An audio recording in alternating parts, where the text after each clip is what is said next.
We welcome you back to Washington, PA for Game 2 of 3 this weekend between the Washington Wild Things and the Evansville Otters. Otters are looking to regroup after a Game 1 loss in which they were shut out by Washington. Final score of 7-0. Washington scored 3 in the first inning, 4 in the 7th, and ended up winning 7-0 behind the back of 8 scoreless innings with 10 strikeouts for Kobe Foster. It was Jeff LeCory who was the main hitter on the side of Washington yesterday. Got 2 hits, but a 3-run homer and a 2-run single has him driving in 5 runs yesterday, which is one of his highest totals this season. He's hitting the ball very well against the Otters, so definitely is going to be a threat in the lineup today as well. He's hitting 6th in the order. Some shakeups in the lineup for Evansville. Sam Linscott is leading off. John Ponder, Marcos Gonzalez, and Amani Jones all getting the day off today, as it is a interesting lineup. Blake Barthol moving all the way up to the number 2 spot in the order. He's at second base today, as the Otters try to even the series up at 1 game apiece and go back for 15 games over 500. Let's take a look at the pitching matchup for today. For the Otters, it's Dylan Zentko getting the start. 3.16 ERA and 25 and a two-thirds innings. Is back in the rotation. Not too sure how long he'll be in the rotation. He's kind of been up and down between starting and coming out of the bullpen. He did start in his last game, though, back on the 31st against Windy City. Through 4 innings, gave up 1 earned run, 3 walks, 3 strikeouts. And he does have 1 game against Washington already back on June 30th. On the other side, it's Ben Kowalski for Washington. He has a 3.75 ERA in 12 innings. Both of these two guys are going to be making their 3rd starts of the season. But for Ben Kowalski, it's his 3rd start with Washington. Zenko's been here a while. He's just making his 3rd start overall after coming out of the pen for most of the season. Kowalski, a new signing for Washington, after spending the first portion of 2026 with the Kane County Cougars in the American Association. They'll face off against Zentko here in Game 2 of the series. Otters looking to get some offense going here in Game 2 on this very nice Saturday night. It's a great day for some baseball, as we'll take a look at the umpires for today. Jose Navas, the crew chief, behind the plate, calling the balls and strikes in Game 2, with Max Langley at first and Juan Rodriguez over at third. With the loss, the Otters now 20-17 on the road, 45-31 overall. But Florence ended up getting walked off by Brockton yesterday, so both of those two teams still tied for 2nd in the division. 7 games back of Washington, both teams at 45-31, as Brockton ended Florence's 11-game winning streak by a final score of 11-10. Right now, a lot of games going on in the Frontier League right now. We'll get to all of them relatively soon. But for now, the Otters wearing the road grays. They play really well in the road grays this season, 10-4 this season with those uniforms on. The home whites for Washington. Washington 10-5 on Saturday, but the Otters very good on Saturdays, sitting at 9-2 as well. Both of those losses, though, have come on the road, as they're 6-0 at home on Saturdays.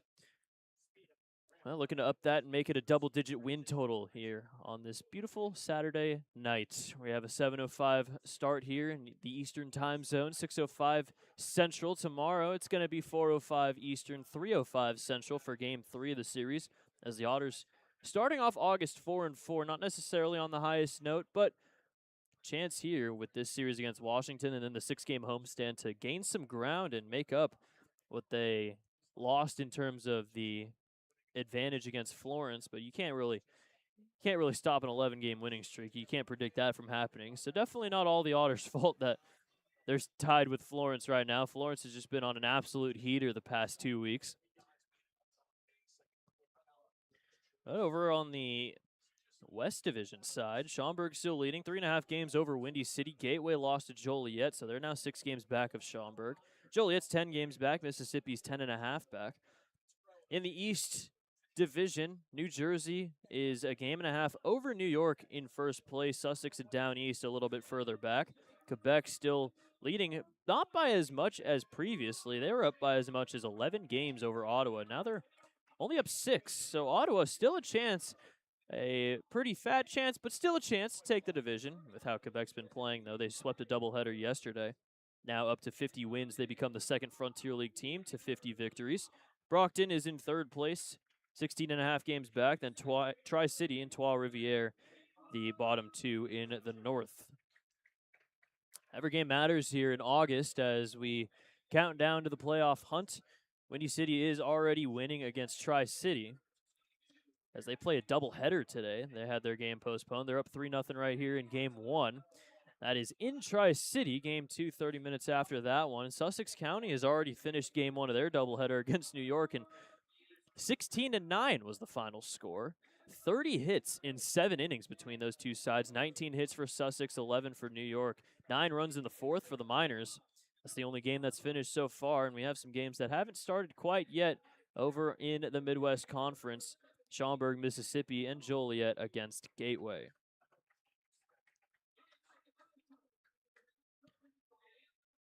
So we will hit the anthem here as we are just minutes away from first pitch of game 2 of 3 here from EQT Park in Washington.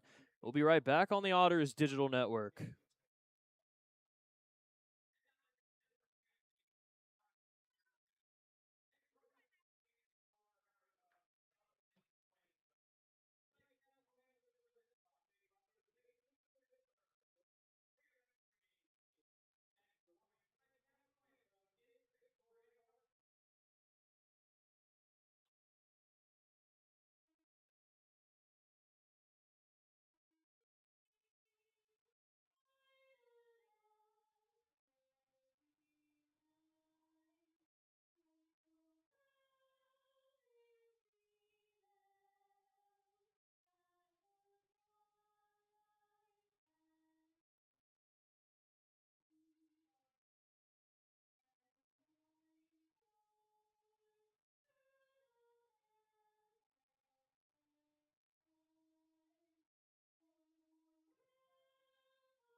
Game 2 of 3 here in Washington.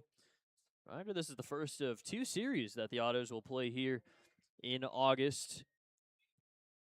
Washington looking to get their 53rd win of the season. Still have the best record in the league against an Otters offense that is looking to have a nice little comeback game here. Get right game here against Ben Kowalski, who is the starter for Washington today. Signed on July 26th as a 3.75 ERA, 12 innings. This is his 3rd start with Washington this season. First one was on July 26th against Brockton. He threw 6 innings, gave up 2 earned runs, 5 strikeouts, 2 homers. And then on the second against New Jersey, he threw 6 innings, gave up 3 hits, 3 earned runs, 4 walks, 4 strikeouts, gave up a homer there as well, and earned the loss against the Jackals. Take a look at the defense for Washington. It's Wagner Lagrange in left field with Caleb Ketchup in center. Anthony Brocato in right with Ryan Ford at third. Kyle Edwards at short. Connor Peak at second. Jeff LaCory at first. Billy Sullivan catching for Kowalski. The batting order for the Otters. Sam Linscott leading off. Blake Barthol is hitting second today for the first time this season. Logan Brown's at first base hitting third with LG Castillo behind him. In the cleanup spot in left field, Blake Robertson's in right field batting fifth with Dennis Pierce doing the DHing. In the sixth spot, Chris Quitzer batting seventh. Dre Dirksen, fresh off the IL, is batting eighth doing the catching. And TJ Salvaggio is back after a day off yesterday. He's hitting ninth at shortstop.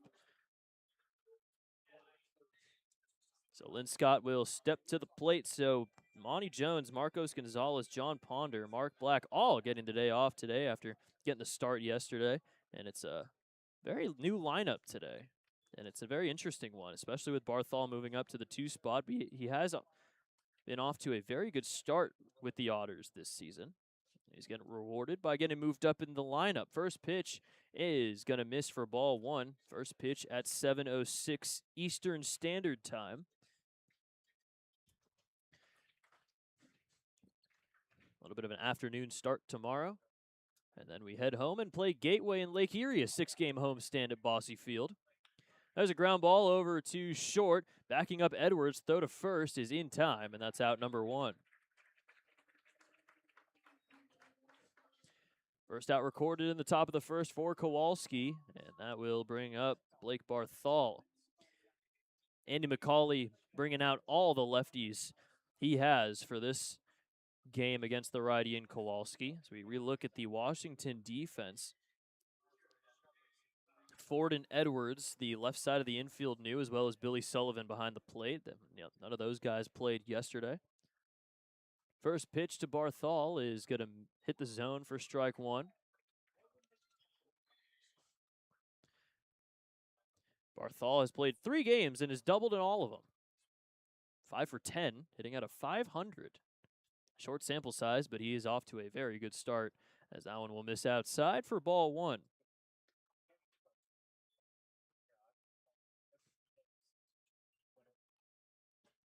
Barthol had a very nice diving catch at second base to turn a 4-6-3 double play yesterday.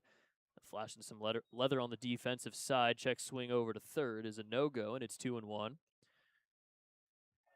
So yeah, all the lefties, Barthol, Brown, Robertson, Quitzer. All the lefties in the lineup for Evansville. 2-1. Fly ball into center field. Caleb Ketchup moving a little to his right, and he'll make the catch for out number 2.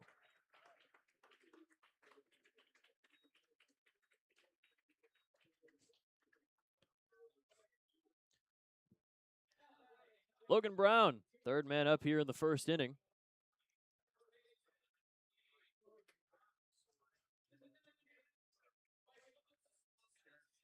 Logan Brown so far in August hitting 7 for 24, 292 with 2 RBIs and 5 strikeouts. Didn't play yesterday, back on Thursday against Joliet. He went 0 for 4 with a strikeout. Did have a good 3 for 5 game, though, in game 1 of the series back on Tuesday. He's hitting out of 339, now in his 63rd game. First pitch missed for ball 1, and now the 1-0 pitch from Kowalski.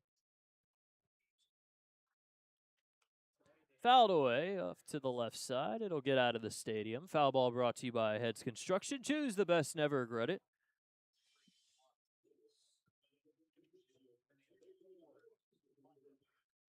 Logan Brown this season against Washington, hitting at a 500, 12 for 24, couple doubles, 4 ribbies.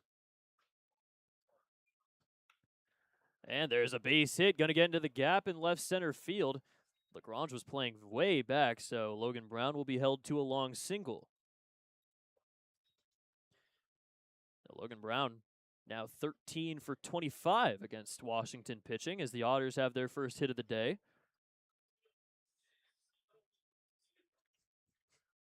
That'll bring up LG Castillo. Yesterday went 1 for 3 with a strikeout. Kobe Foster finished with 10 strikeouts, which is the second time he's had double-digit Ks, as that foul ball might have caught a piece of Sullivan behind the plate. Remember Billy Sullivan from his time with Joliet earlier this season.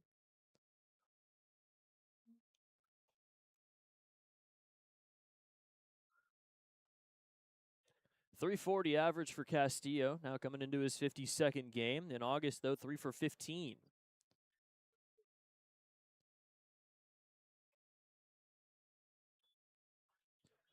Logan Brown on first base, 2 for 2 on stolen bases. 0-1 from Kowalski. There's a ground ball over to short. Snag, throw to second is in time. Good play from Edwards at short. And the fielder's choice, 6-4, will end the first inning. Logan Brown hits a single, but nothing comes of it. We'll head to the bottom of the first. No score on the Otters digital network.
First inning is brought to you by the Mesker Park Zoo and Botanical Gardens. Visit the Mesker Park Zoo at 1545 Mesker Park Drive in Evansville, Indiana.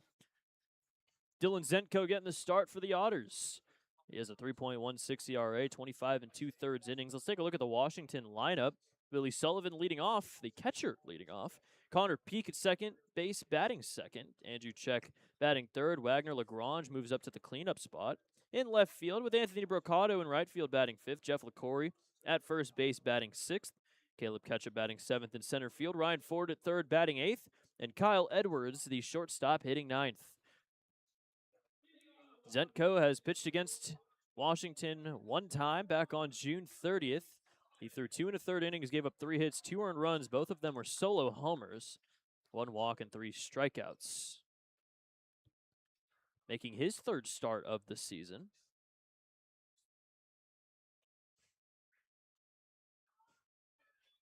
First pitch to Sullivan is a fastball a little high for ball one.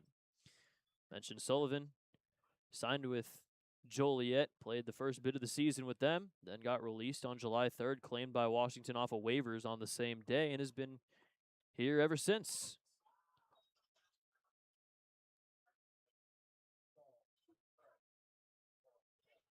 One and one. He's hitting at a 282 in 38 games. Has not played against the Otters when he's been with Washington. When he was with Joliet, he went 0 for 4 with 3 strikeouts in a couple of games against the Otters. Ball outside makes it 2 and 1. Zentko kicks and fires the 2-1. Fouled back. 24 strikeouts, 22 walks for Sullivan as he calls his hitters timeout. He played on Thursday against Down East, went 2 for 4. He's coming off a back-to-back 2-hit games. This is now his 16th game with Washington this year.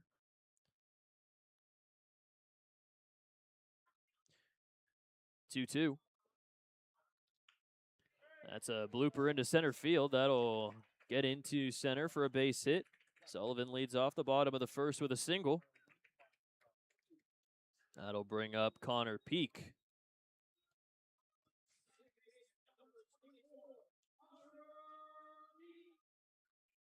A couple of lefties getting the day off today against the lefty starter in Zentko, Monroy and Fowler, who played yesterday, now on the bench. Connor Peak, though, did play yesterday, and he had a pretty good game. 2 for 3, hit a double. That double in the first inning before Jeff LaCorey's 3-run homer.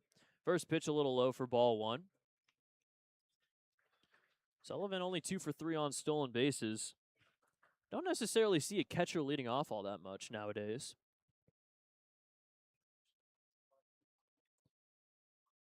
1-1 grounder to the Otters dugout.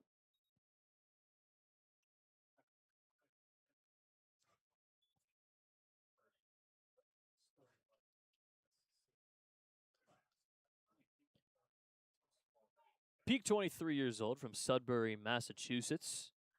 It's with Holy Cross and Georgetown. Called a strike, and it's 1-2. Hitting a 280 after his second 2-hit game in a row, after he had a 2 for 3 on Wednesday against Down East. The 1-2. That is fought off. Oh, it hits first base coach Andy Flyshocker, but he seems to be okay. 72 off the bat, never hurt nobody. Kobe Foster goes out to collect the ball.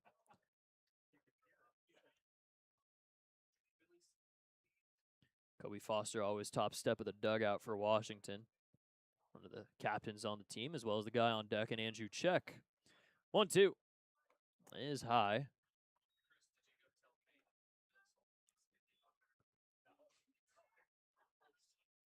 Zentko has 11 walks this season, 27 strikeouts. So it does avoid the walk most of the time. 2-2. Fly ball into right field after it is Robertson, and it's off his glove. Slides, though, is in foul ground, so it will remain at 2-2. Robertson was really close to grabbing that, actually. Didn't expect it to be that close. It went off of his glove, but luckily for Robertson, he was in foul ground when it did, so it will not be a base hit for Peak. Another 2-2 from Zentko. Outside for ball 3. This is a good at-bat here for Connor Peak. 25 walks, 21 strikeouts. So walk to K ratio very good for Peak. Payoff pitch from Zentko, but first, throw back to first. Well, this is the first time that Zentko's facing off against some of these guys, including Peak, but Andrew Check, who's on deck, is 1 for 1 against Zentko with a homer. Payoff. There's a soft grounder over to third. No play at second. Quitzer will throw to first in time, and that's out number 1. So Sullivan moves into scoring position with 1 out now for Andrew Check. Take a look at the Otters defense. Castillo's in left field. Linscott's in center. Robertson's in right field with Quitzer at third. TJ Salvaggio at short. Blake Barthol at second. Logan Brown's at first with Dre Dirksen doing the catching for Zentko. And Dirksen has been a very good defensive catcher this season for the Otters. Just coming off of the IL today as Landon Williman finds his way onto the 7-day.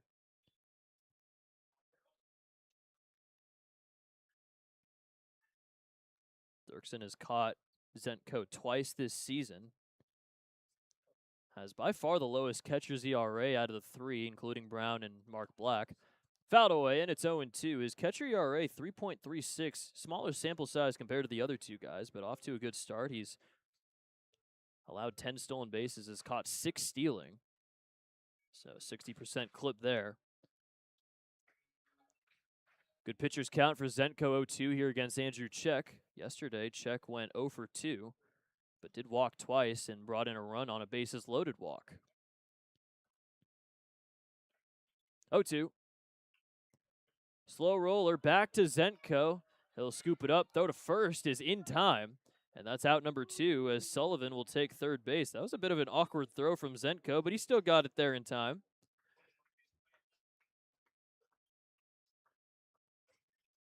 Two down, and now that will bring up Wagner Lagrange.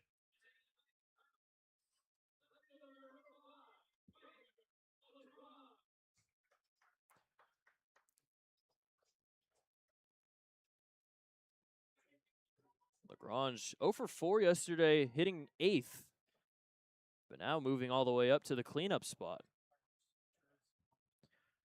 Lagrange not off to the best start this season with Washington, 8 for 39. After it was 0 for 4 yesterday, first pitch will miss inside for ball 1. Both teams with 1 hit each. Sullivan stands on third with 2 outs as Washington tries to score in the first for the second straight game. 1-0. Grounder foul down the third base side.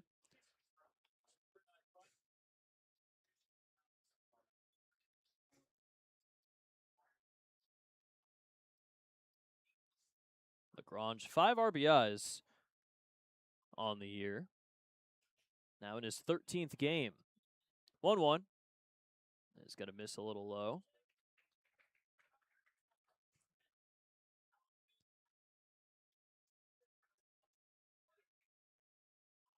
Zenko had a bit of a rough June, but his July was fantastic. He had a 1.74 ERA in July. This is the first time he's pitching in the month of August. 2-1 is called a strike, and it's 2-2.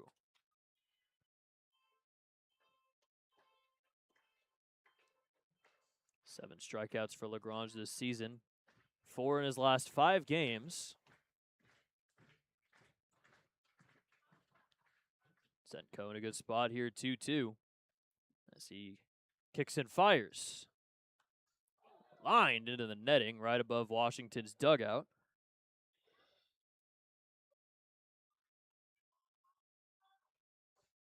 Do it again here at 2-2.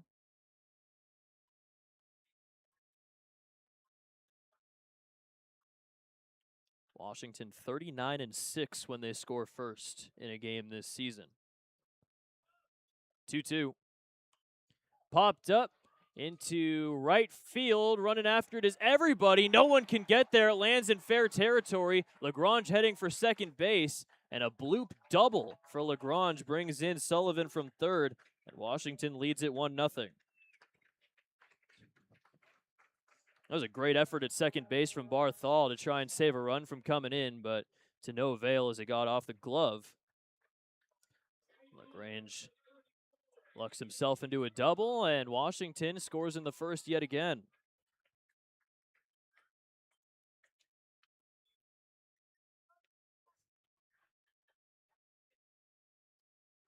Otters 12-12 when their opponent scores in the first inning this season. Brocado now up with a runner on second and 2 outs.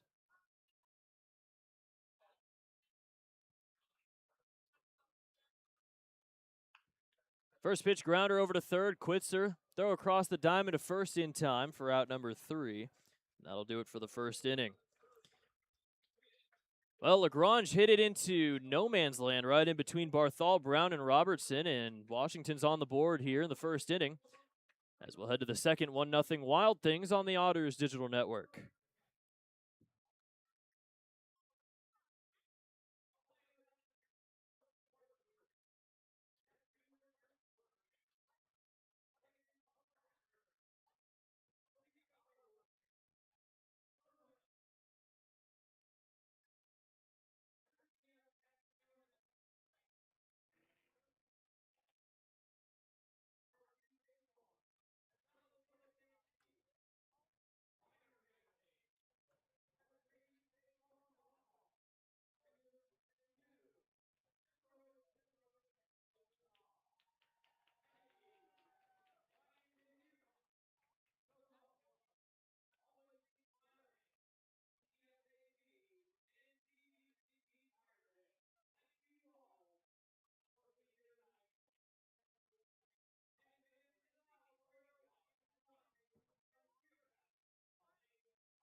Top of the second inning, Wagner Lagrange hits his second double of the season, and it brings in Billy Sullivan from third as the Wild Things have a 1-0 lead in the top of the second inning.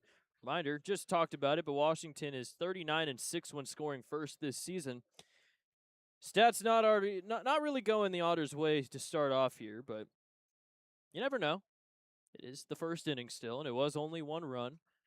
Blake Robertson leaned it off against Kowalski. A little high for ball one. It's Robertson, Pearson, Quitzer leading it off against Kowalski, who gave up a single to Logan Brown, but still managed to throw a scoreless first inning.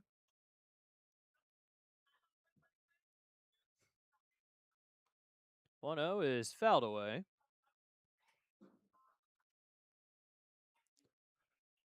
B-Rob went 0 for 4 with a strikeout yesterday. His average was up over 300 coming into yesterday's game, but now it's back down to a 293.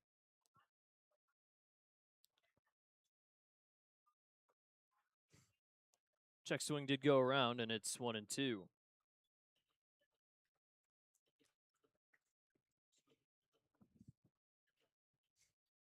Kowalski, 27 years old. He's from Ottawa, Illinois.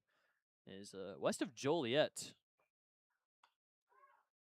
Grounder over to second base. Another shift planted by Washington as the throw in the turf scooped up there by LaCory from Connor Peak for out number 1.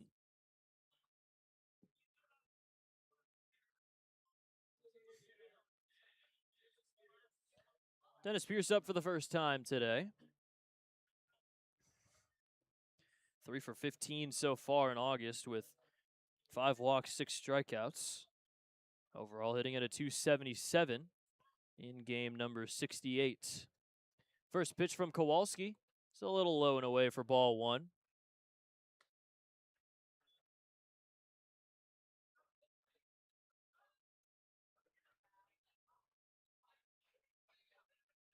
Kowalski kicks and deals the 1-0. So that one will miss. Kowalski was with the Kane County Cougars earlier this season. Had a 7.86 ERA in 52 2/3 innings. Gave up 26 of his 46 earned runs in his last 5 games before getting released. Outside, and it's ball 3. Did have 1 scoreless start through 6 scoreless on May 29th against the Lincoln Salt Dogs. But his season high in earned runs was 10, which was his last outing before getting released. That was on July 19th against the Kansas City Monarchs. Called a strike, and it's 3-1.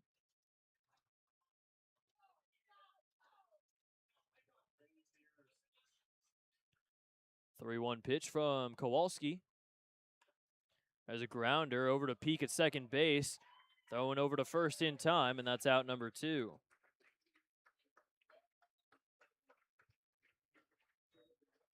Couple of groundouts to second base to start the second inning. And that'll bring up Chris Quitzer for the first time today. Didn't play yesterday, but on Thursday, an 0 for 2 with a walk and a strikeout. Now has a strikeout in all 9 games, or all 8 games he's played in this season. He is hitting the ball at a decent rate at a 276 average.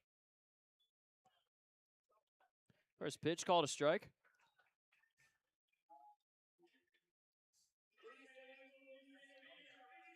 Quitzer, couple of American Association teams before coming here to Evansville. Sioux Falls Canaries and the Kane County Cougars. So these guys were teammates at one point this season on Kane County as he swings and misses for strike 2.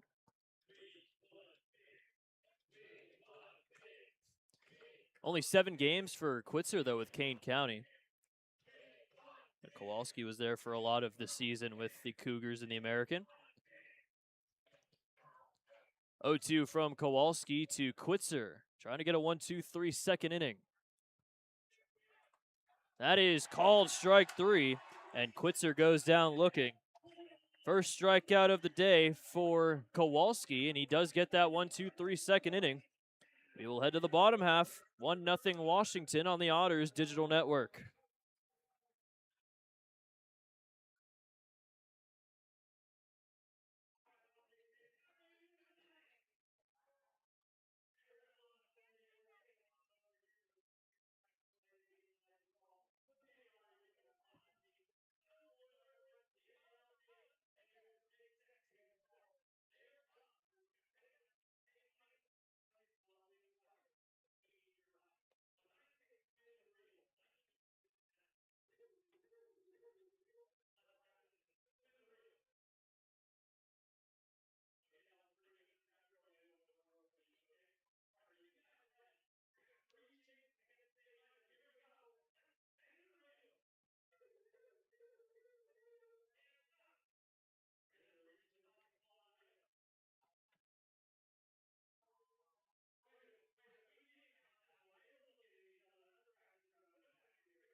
Second innings brought to you by J.E. Shekel Armor Protection. Founded in 1978, J.E. Shekel is the Tri-State's premier residential, commercial, industrial service and construction company.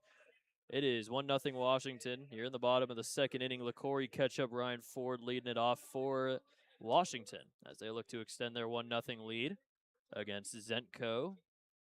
Gave up the double that landed right in between Robertson, Barthol, and Brown. Scored Billy Sullivan from third and put the Wild Things on the board first.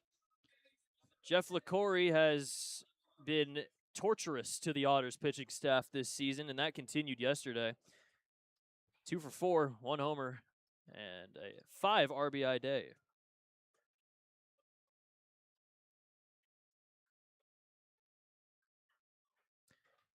He has 19 games this season with multiple RBIs. His season high is 6, and you'll never believe it, but that was against the Otters as well back on June 30th.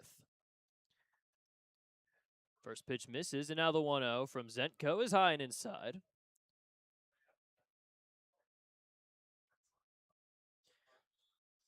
LaCorey is 10 for 17 in August so far.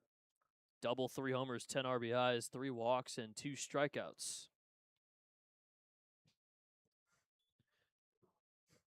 Another one high and in, and that's ball 3. LaCorey hasn't really gotten anything near the zone so far in his first at-bat. He has 23 walks this season.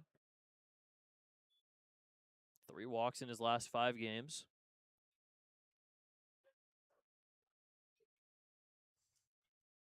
3-0. Another one high, and that's ball 4. Looked like Zentco wanted nothing to do with LaCorey. He'll put him on first with the walk. And that'll bring up Caleb Ketchup.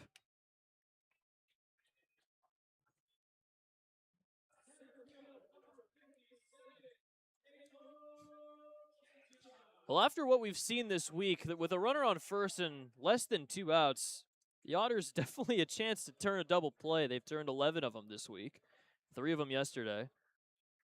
Caleb Ketchup, up for the first time today, his is average down to a 257 after an 0 for 4 with a strikeout yesterday. First pitch fastball is called called ball 1. Apologies. He's 1 for his last 30, Ketchup is, in his last 8 games. His last 5 games have consisted of 5 straight 0 for 4s, so Ketchup is in a little bit of a slump, to say the least. 1-0.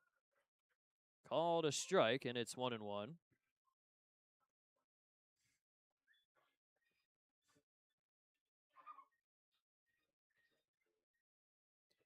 LaCorey 3 for 5 on stolen bases. Over at first base, covered by Logan Brown. 1-1 is high.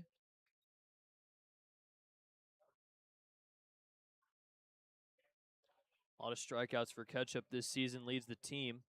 77 of them, including one yesterday. He had a series of games, 13 straight of them, in which he struck out. A more recent stretch, he had a 5-game stretch where he struck out multiple times in every game. That was from the 30th to August 4th. And still, Zentco not really able to locate here to start the bottom of the second inning. 3-1 is going to miss, and that's ball 4. Back-to-back walks for Zentco to LaCorey and Ketchup. Max Peterson's going to make his way out to the mound here and have a little chat with Zentco as well as Dirksen and Barthol and Logan Brown. Take our first look at the out-of-town scoreboard. 5-0. New Jersey has beaten Quebec in the second inning. 1-1 between Down East and Lake Erie. Brockton's up 3-0 on Florence in the 4th.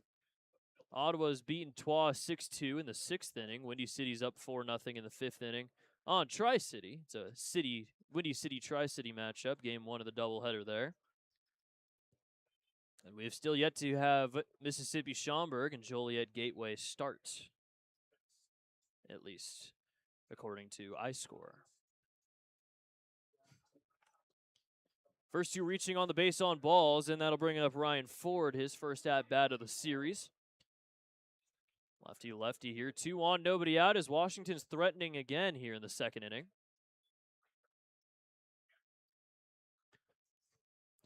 Ford didn't play yesterday. Back on Thursday, he went 0 for 4. Drove in a run with a walk and struck out twice. Still, though, hasn't hit in 7 of his last 8 games as the first pitch called a strike. Wednesday, he went 3 for 5 against Down East. It was his 7th multi-hit game of the season. Against the Otters this year, he has gone 1 for 4, but that one hit was a home run. Fouled away into the Washington dugout, and it's 0-2. Ford is prone to the strikeout, 42 of them compared to only 17 walks.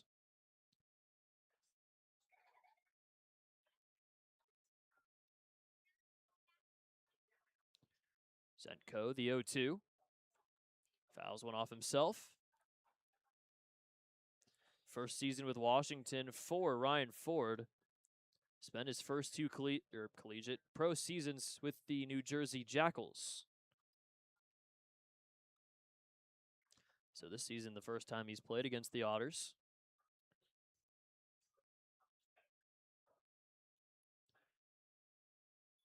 Another 0-2. In the dirt, good block from Dirksen. Both runners looked back to their respective bases. LaCory on second, Ketchup on first with nobody out. 1-0 Washington in the bottom of the second inning. 1 run on 2 hits for him. Just the single from Logan Brown, the only hit on the board for Evansville.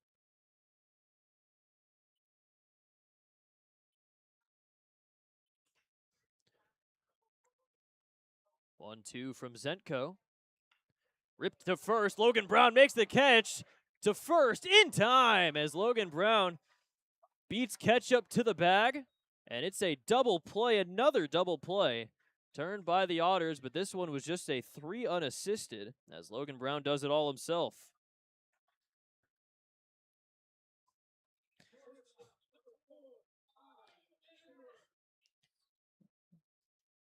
Nice play from Logan Brown, catching the liner over at first base and then racing and beating Ketchup to first base. Kyle Edwards with a runner on second now and 2 outs. First pitch called a strike. Edwards didn't play yesterday. 4 for 22 against the Otters this season. Does have a hit in his last 5 games, even though he's hitting at a .225. Does have 31 RBIs on the season, though. 0-1 in the turf. Edwards with runners in scoring position. 313. We involved runners in scoring position with 2 outs. That drops down to a 194.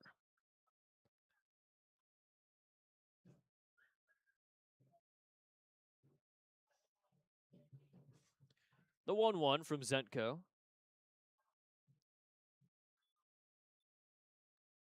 Called a strike, higher half of the zone, and it's 1-2. Edwards 0 for 1 with a strikeout this season against Zenko.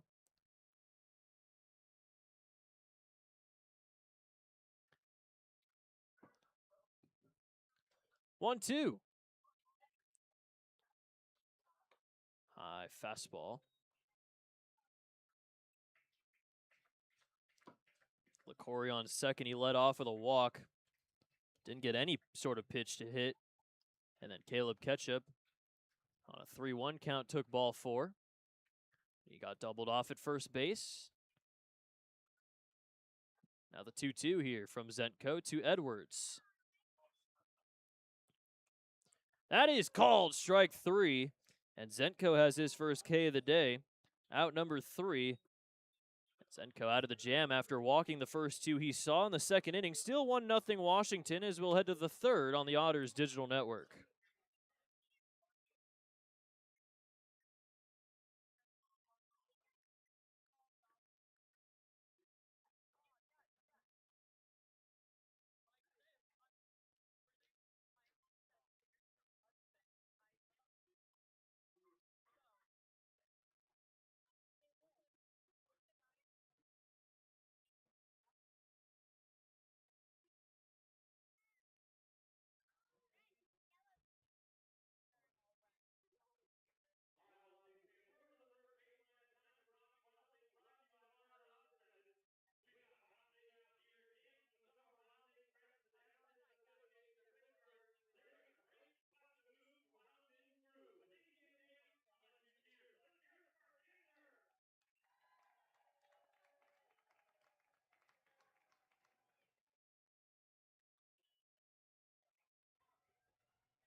Third inning, Otters down 1-0. Dirksen, Salvaggio, Linscott leading it off, 8-9-1 for the Otters against Ben Kowalski, who's thrown 2 scoreless, has only given up 1 hit. Dre Dirksen already calling his hitter's timeout before a pitch is even thrown. Dirksen just got off the IL today as Landon Williman was put on the IL. Left the game with an injury back on July 31st after getting hit by a pitch. Hasn't played since then. Seems as though there was a gate open over on the first base side and got it closed, and now we're ready to go here in the third inning. Dirksen, 4 for 24 so far through 7 games with the Otters. Started off his Otters career 3 for 9 with 3 doubles, but since then he's gone 0 for 9.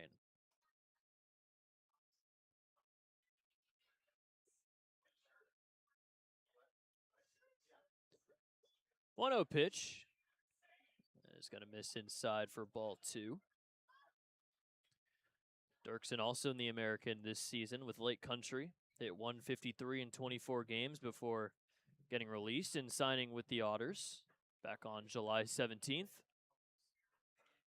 Fouled over to the Otters dugout. 2-1.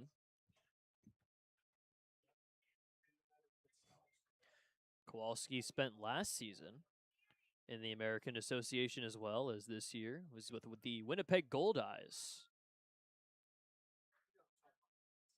2-1.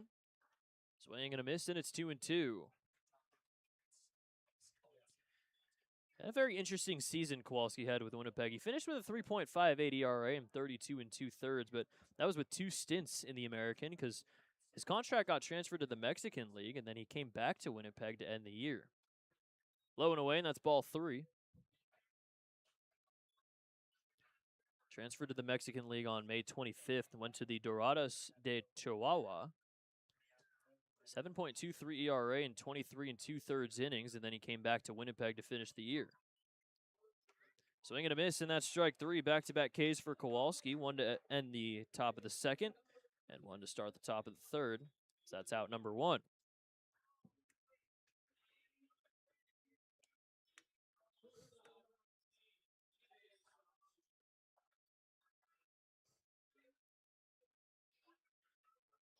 Well, the Otters have now been held scoreless in 13 consecutive innings.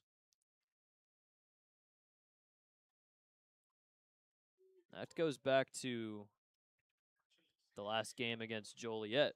It was just 2 innings there, but then the shutout, and now the 2 scoreless here. Combined for 13 innings held scoreless. Their season high is 16 innings held scoreless, which was in the series against Sussex County, in which they got swept and they got shut out in back-to-back games. Swing and a miss, and it's 0-2.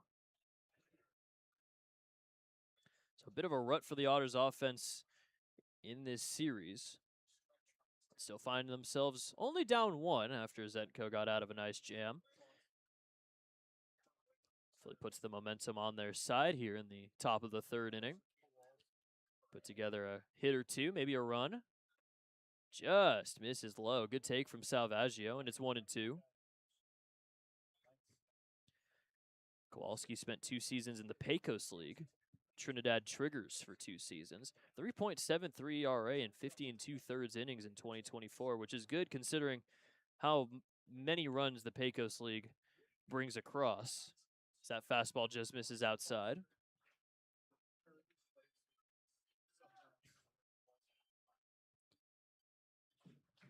I think the Pecos League in the middle of their championship series right now.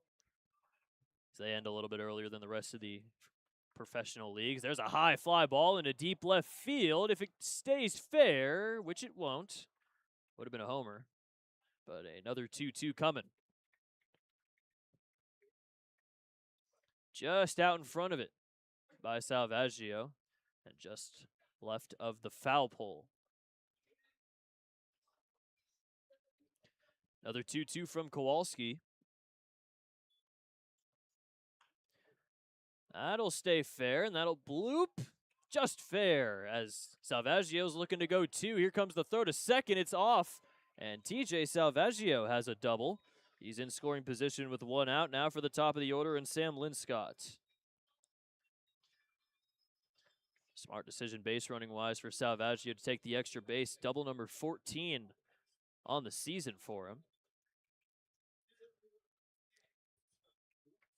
Originally looked like that was going to be fair by a little bit, but just barely stayed right of the white line. And Linscott now with a chance to tie the game up for Evansville. 29 RBIs for Linscott this season. First pitch misses inside for ball one. Linscott led off the game with a grounder over to Edwards at short. 0 for 1 on the day. The double from Salvaggio, the second hit of the day for the Otters.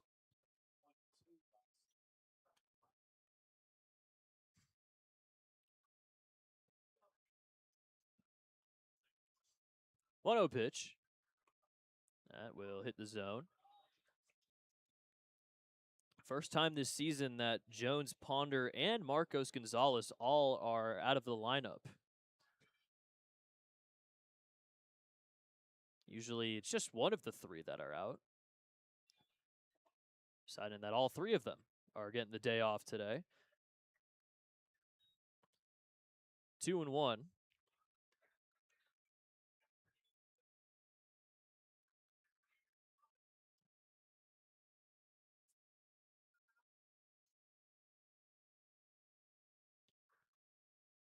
Linscott awaiting a 2-1 here. Kowalski checking back to second. Closely covering over there is Connor Peak. Kicks and fires, a swing and a miss, and it's 2-2.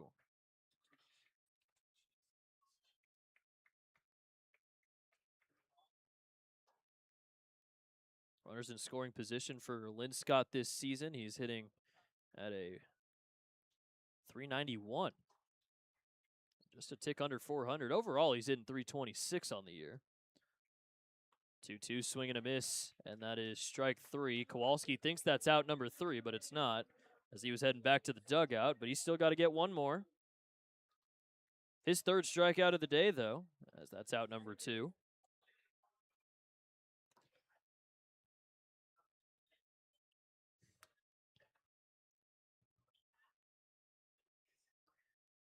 Two outs. Salvaggio at second base. Blake Barthol trying to bring in a run here, tie the game up. As a fly ball into right field. Brocado at the track. He'll make the catch for out number 3. Otters had a runner in scoring position with one out. Couldn't bring him around. Still 1-0 Washington, as we'll head to the bottom of the third on the Otters digital network.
Third inning is brought to you by Precision Pest and Wildlife. Every great team brings precision to the field. We bring it to your home and business.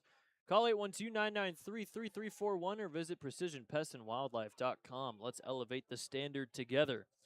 Well, Barthol elevated a first pitch over to right field, but didn't get quite the distance as Brocado was able to make the catch and keep the Otters at 0 on the board. They're now scoreless in 14 straight innings. As the top of the order leads off for Washington, Sullivan, Peak, and Check against Zentko.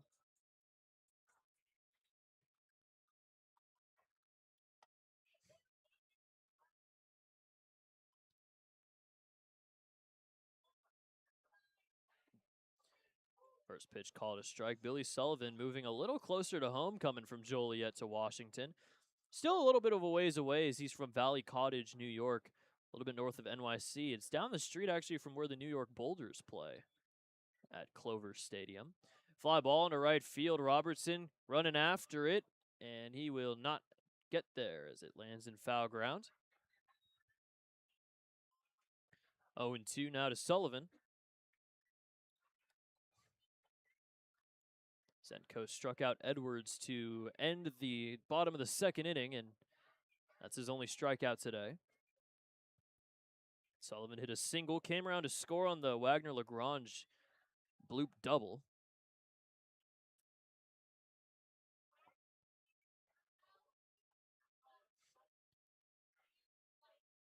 The 0-2. A little high. Sullivan's first season in pro ball after spending 2025 with Fairfield. Fairfield team last season that went all the way to the NCAA regional, but got swept by Coastal Carolina and Florida. Blake Barthol's Coastal Carolina squad in 2025. That team made it all the way to the College World Series Championship Series with Barthol as one of the everyday players. 2-2, check swing over, and he did not go around. It's ball 3.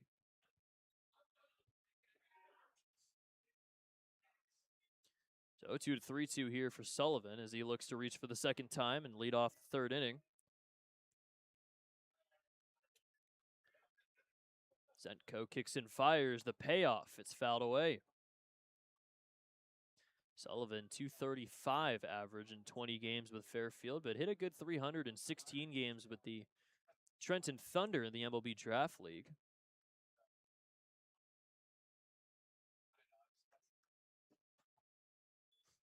Another 3-2. And another foul ball. That just got over the netting.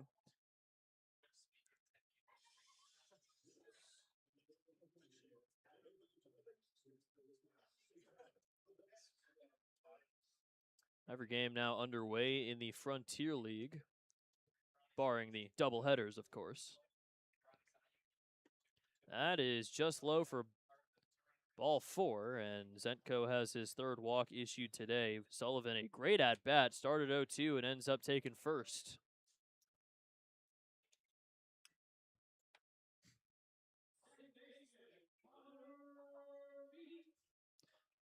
Connor Peak up for the second time. Grounded out to third in his first at-bat. It was a slow roller, so Quitzer had no play at second. It advanced Sullivan to second base. See if the Otters can turn another double play here. First pitch from Zenko is a high fly ball into shallow center field. Backing up on it is Barthol, and he called for it. I don't think Robertson heard it as he tried to make the catch. Barthol ends up coming down with it, and that's out number 1.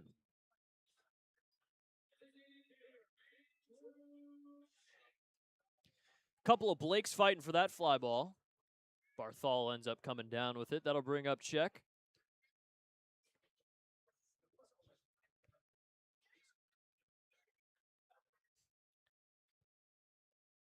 Check 0 for 1. Grounder back to Zenko. First pitch a little high for ball 1.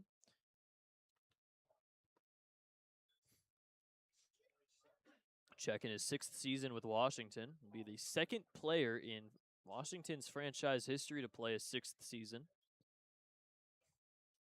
Last year, he hit 235 in 93 games, but still managed to hit 25 homers. 5 of those 25 homers came against the Otters. He went 10 for 39, 5 homers, 15 RBIs. Had a multi-homer game against the Otters July 10th of last year. 2 homers, 4 RBIs. 1-1, runner goes.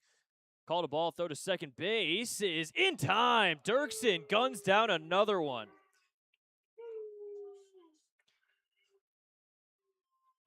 It's been a while since we've seen Dirksen throw somebody out on the base paths. Number 7 on the year for him. And Sullivan gets caught stealing. That'll put 2 outs on the board and empty the bases.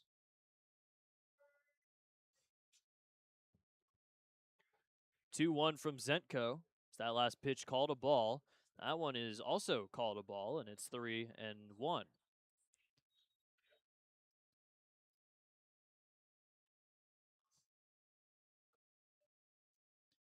Check 70 walks and 71 strikeouts this year after walking twice and striking out yesterday.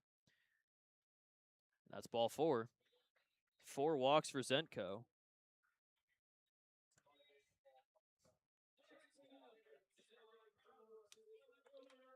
So check on first, and now Wagner Lagrange up. Has brought in the only run of the day for either side with his double that scored Billy Sullivan from third. Was his second double and his 6th RBI of the season.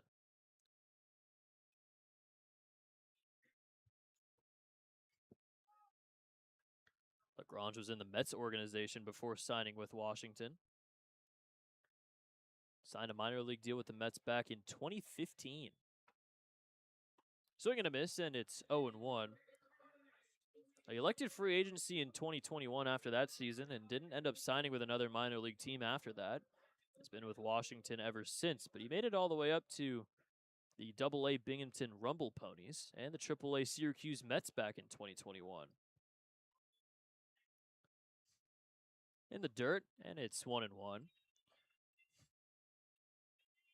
He ended up playing 12 games with the Syracuse Mets, went 9 for 28. It's one step away from the majors, but then the next season found his way to Washington.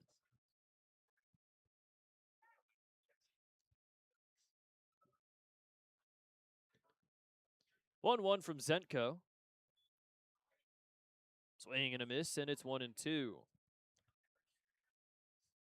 He got sent up to Syracuse after hitting .262 in 67 games with Binghamton in the first part of the year. Had a .295 July, got sent up on August 3rd.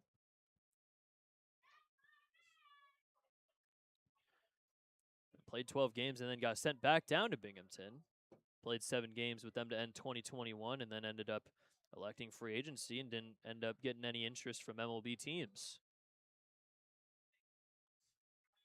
1-2 is a little low. He did also play in spring training, though, with the Mets in 2020 before a certain pandemic canceled the season for the foreseeable future. 3 games, he went 1 for 1. That game was on February 22nd against the Cardinals, in which he came in as a replacement for Ahmed Rosario. 2-2 is low for ball 3. Already 4 walks for Zentko today, which is his season high. His season high was 3, and that was in his last start back on the 31st against Windy City. So far, none of those 4 walks have come around to score yet, but could eventually bite back here. 3-2 is going to miss, and it's another walk.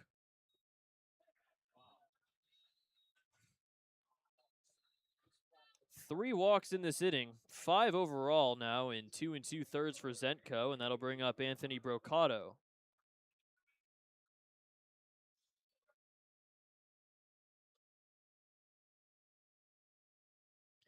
Brocato hit a first pitch grounder over to third base to end the first inning. Has been struggling a little bit as of recent. In August, he's hitting 2 for 22.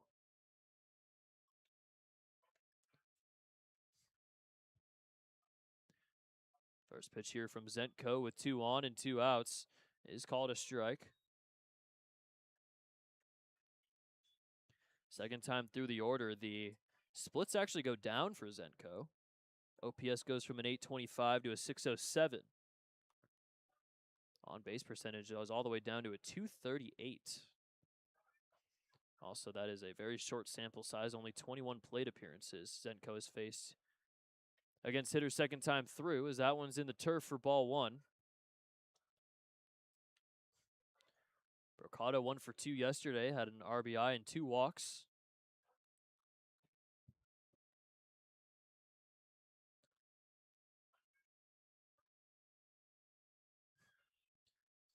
One pitch is going to miss.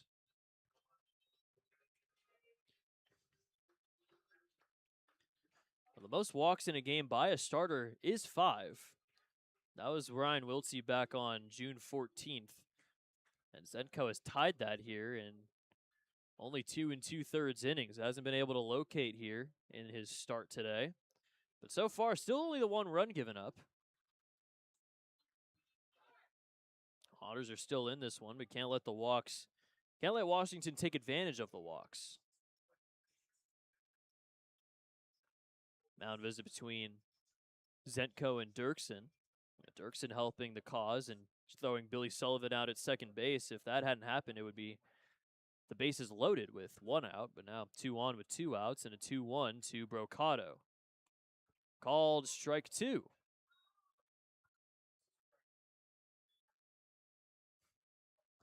Still a chance for Zenko to throw a scoreless inning here, even with the 3 walks.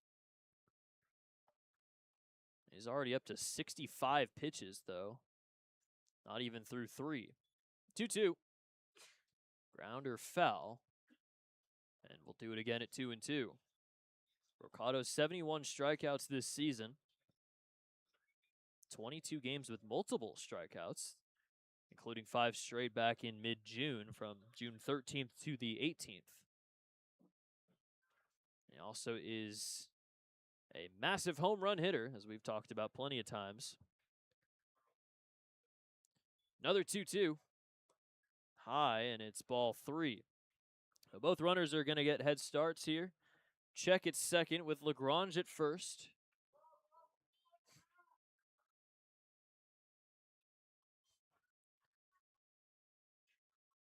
Payoff from Zenko. High fly ball. That'll get out of play foul. Foul ball brought to you by Heads Construction. Choose the best, never regret it. And we'll do it again at 3-2.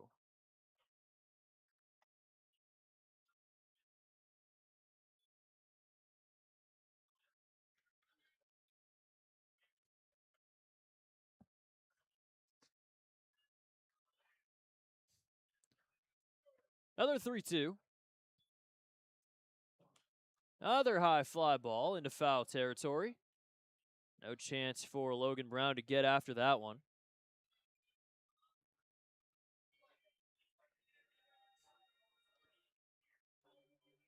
A walk would load the bases for LaCory and would be the 6th walk today for Zenko, which would break the season high for a starter this year.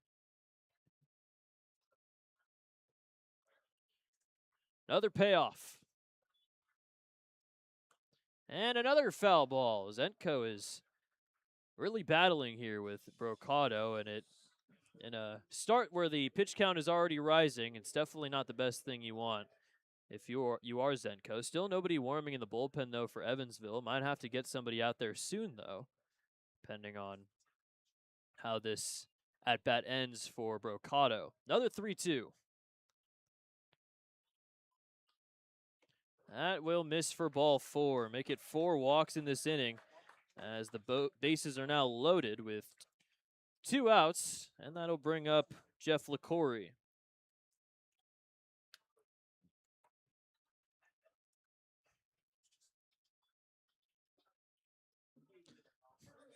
Two walks in the second inning, 4 in the third, and somehow still an opportunity for none of them to come around.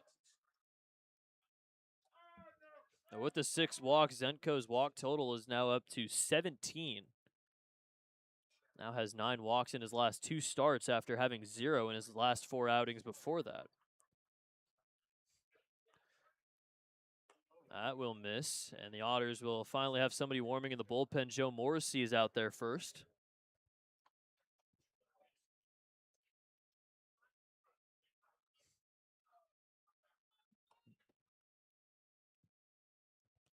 Another lefty-lefty with LaCory. That's definitely not the guy you want up with the bases loaded. Check swing over, didn't go as it's called ball 2.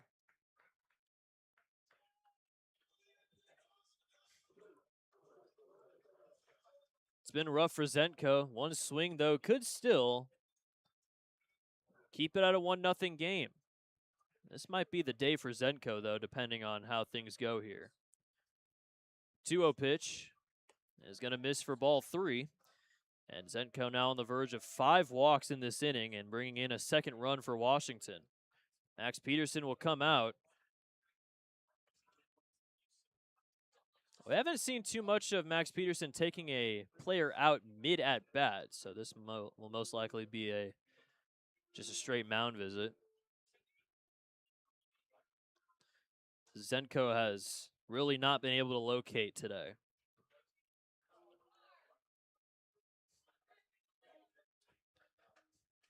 Checks on third. Lagrange is on second. Brocado's on first. Still 2 outs after the fly out to Barthol in shallow right center field and the caught stealing of Billy Sullivan.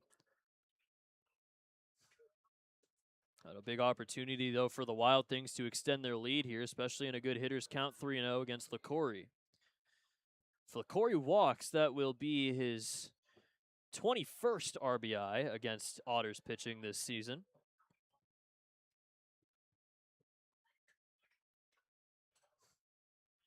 Zenko, his first outing against Washington, he only had 1 walk in 2 1/3.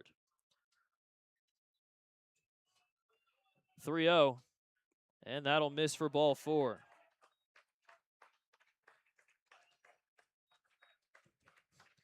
Four straight walks, and a run will come in. Andrew Check will score, and it's 2-0 Washington.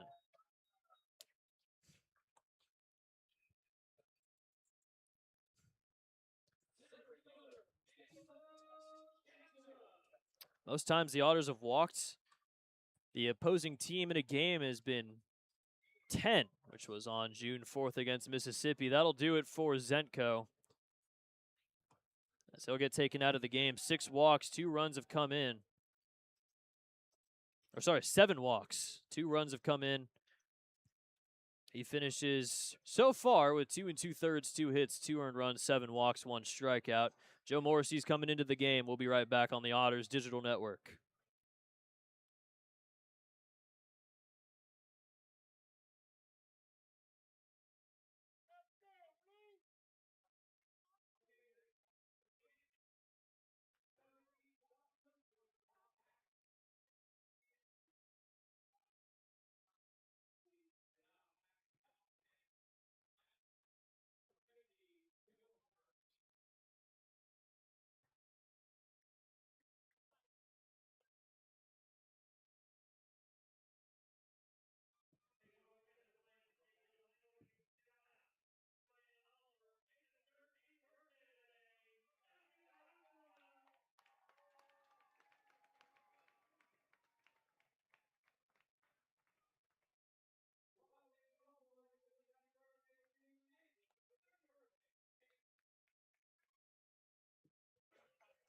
Joe Morrissey into the game after Zenko walked 5 in the 3rd inning.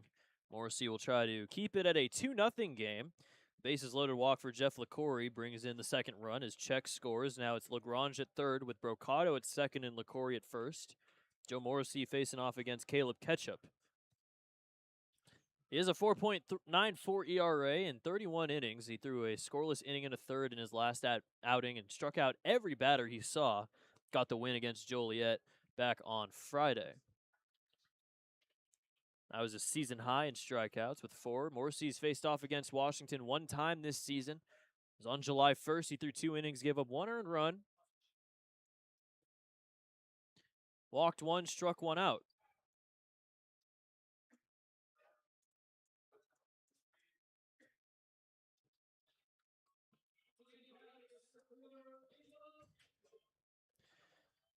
Caleb Ketchup in a big spot here with the bases loaded and 2 outs.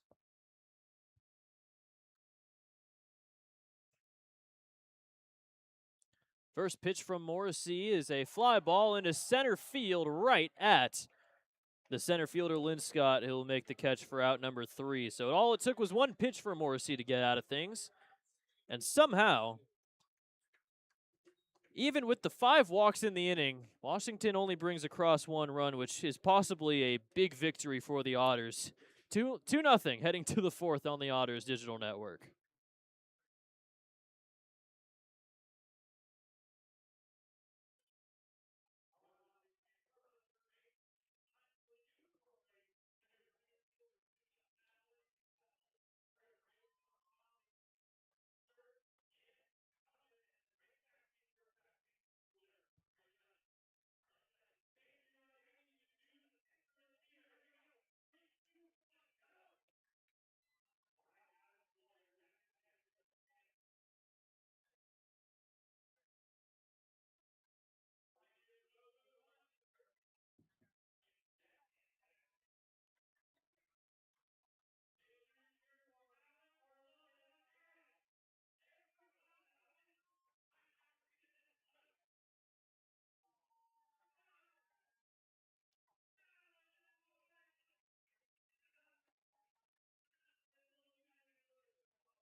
Top of the fourth inning. The Otters down 2-0 to Washington. It's Logan Brown, LG Castillo, and Blake Robertson leading it off. Zenko finishes his day 2 2/3, 2 hits, 2 earned runs, 7 walks, and 1 strikeout. Most walks an Otter starter has thrown in an outing, and yet only down 2 runs, which is definitely surmountable.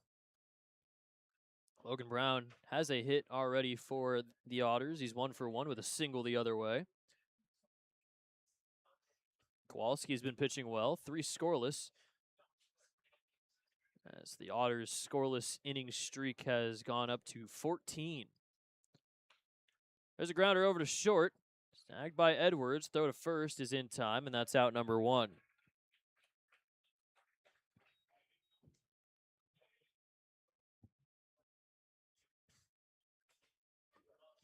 LG Castillo up for the second time today.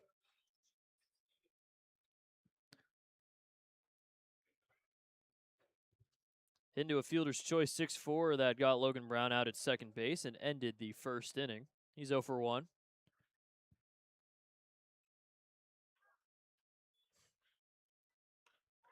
High fly ball into deep right center field. Brocado catch up, converging. Brocado will make the catch and run into the wall for out number 2. LG gave it a good ride, but to the deepest part of the yard as Brocado was able to run it down and make the catch for out number 2.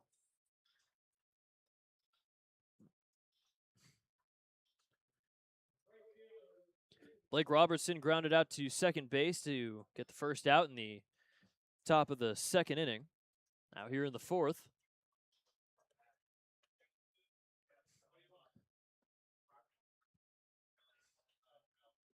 First pitch is called a strike. So it'll be a semi-bullpen game for Evansville. Morrissey's probably going to have to pitch a decent amount today. Morrissey, a good long reliever, though. His season high in innings pitched is just over 3. Outside, and it's 1-1.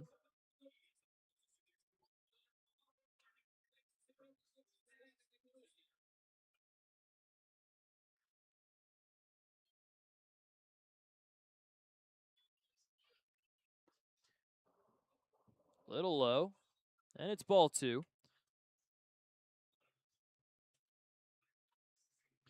Otters got to get something going offensively at risk of a 15th straight scoreless inning. 2-1 will miss, and it's ball 3. No walks issued by Kowalski so far today. Overall, 5 walks now with 12 strikeouts after the 3 he's already gathered today. 1 to Linscott, 1 to Quitzer, 1 to Dirksen. 3-1. Hits the zone, and it's 3-2. Zenko finished with 76 pitches in 2 2/3. Kowalski's gone 3 2/3. He is at 49. 3-2.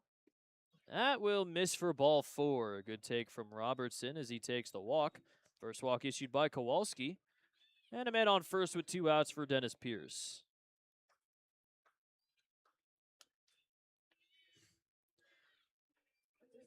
Pierce representing the tying run. He does lead the team in homers with 11.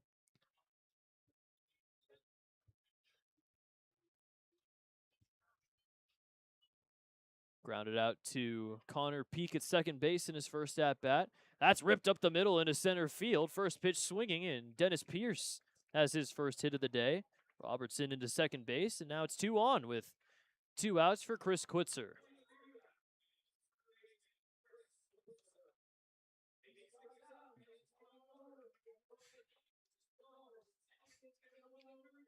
Quitzer struck out looking to end the second inning. Now is the go-ahead run at the plate with the tying run. Dennis Pierce at first base, Blake Robertson at second. Otters a very good 2-out hitting team. First pitch from Kowalski.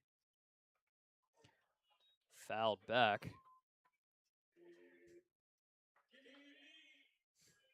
0-1.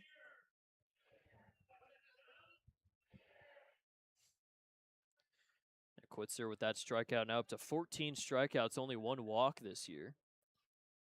Does have 2 extra base hits and 3 RBIs, though.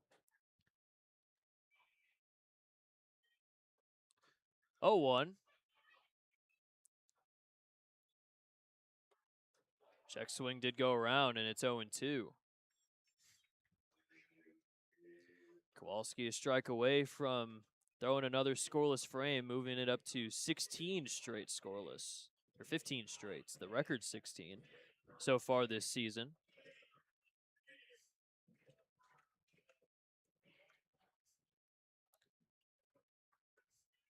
0-2. Swing and a miss, and that's strike 3. Quitzer goes down swinging for the second time. 4th K for Kowalski, as he's now gone 4 scoreless. We'll head to the bottom of the 4th inning. Washington up 2-0 on the Otters Digital Network.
Fourth innings brought to you by Sheet Metal Workers Local 20. For 138 years, Sheet Metal Workers have led the way in sheet metal industries like heating and air, architectural, industrial, and more.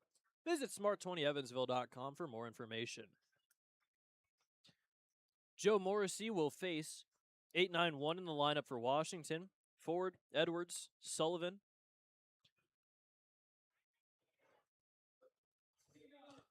Couple of base runners for Evansville in the top of the 4th inning, but their scoreless streak extends to 15 innings. As Kowalski gets out of the jam.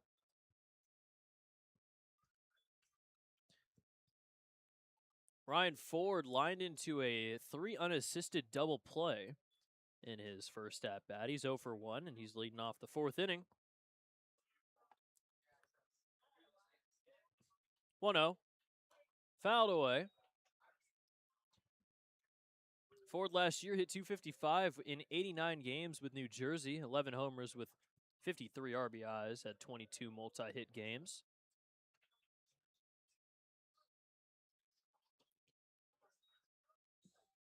Little inside, it's 2-1.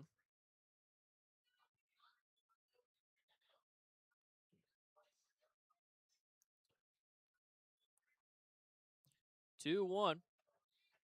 Well, miss for ball 3. Otters pitching already 7 walks today. Their season high is 10. 3-1. That's a liner into right field for a base hit. Ryan Ford has his first hit of the day. Only the 3rd hit of the day for Washington. All the base runners coming via the walk. Runner on first with nobody out for Kyle Edwards at the bottom of the lineup.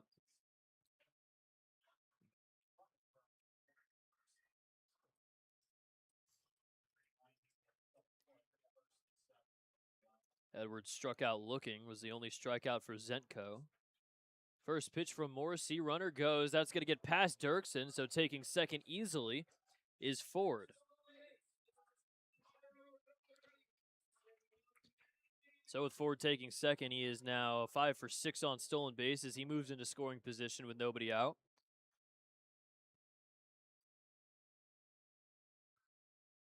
Edwards 31 RBIs this season, only 1 in his last 5. 5 games.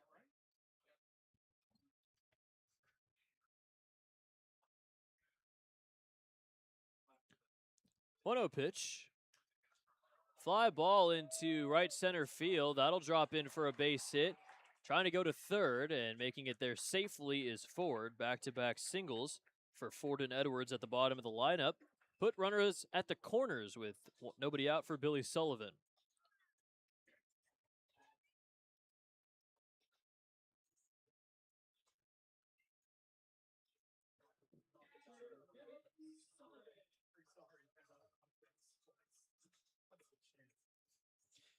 Sullivan has reached twice.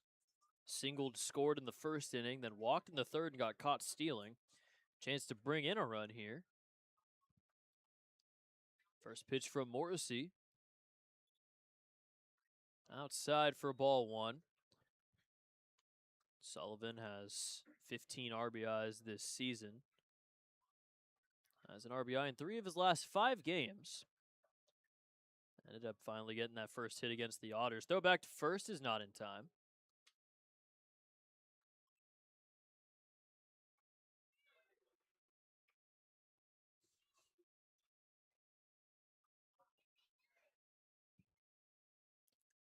One 0.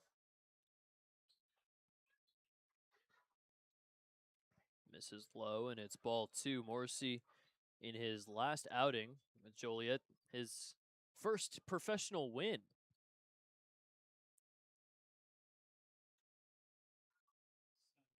Spending 2026 with Millersville, had an ERA at a 1.04. Another throwback is not in time.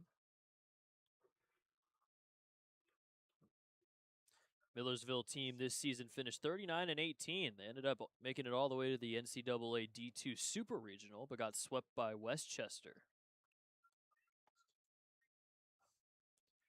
2-0. Lined right at second, and that will be another double play as the throw to first gets Edwards, who was running to second.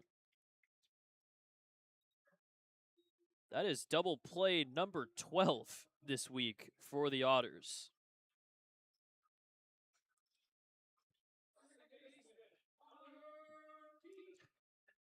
It is wild how many double plays we've seen. The Otters were near the bottom of the Frontier League leaderboard in double plays turned, and now they're really rising up the rankings now just from this week. First pitch to Peak is going to get away from Dirksen. Not as far, though, to advance the runner from third. So after the DP, just Ryan Ford at third base with 2 outs as Morrissey tries to keep things at 2-0 heading to the 5th inning.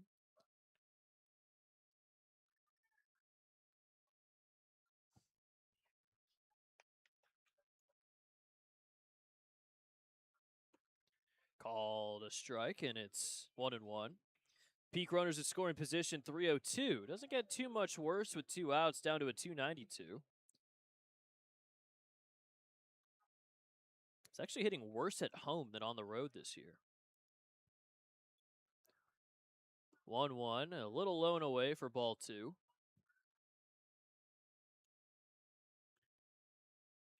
Well, if Morrissey gets out of this will be the 2nd inning that Washington has had the first 2 reach and have not been able to score either of them. 2-1. In the dirt for ball 3.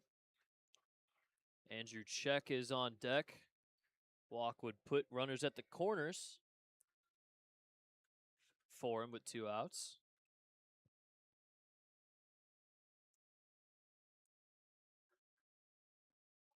Three-1 from Morrissey. That is just outside for ball 4. First walk for Morrissey, 8th walk by Otters pitching, and that will bring up Check with runners at the corners and 2 outs.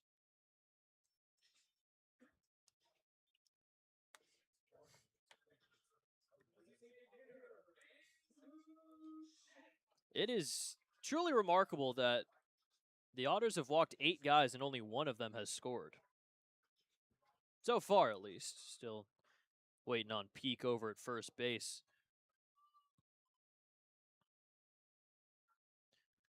One of the walks has gone to check. First pitch is called a strike. His first at bat, though, he grounded it back to Zenko in a 1-3 putout. Peak 9 for 13 on stolen bases as he stands on first.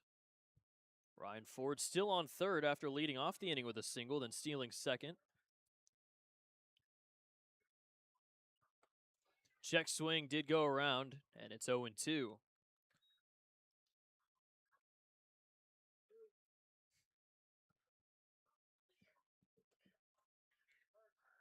Two runs, 4 hits, no errors for Washington. No runs on 3 hits with no errors for Evansville. Still have yet to bring a run across in this series.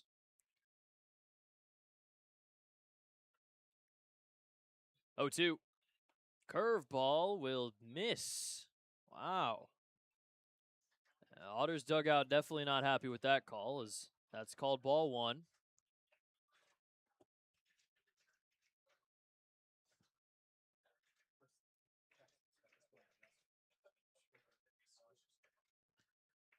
One-two from Morrissey. Swung on and a foul tip into the glove for strike 3. First K for Morrissey.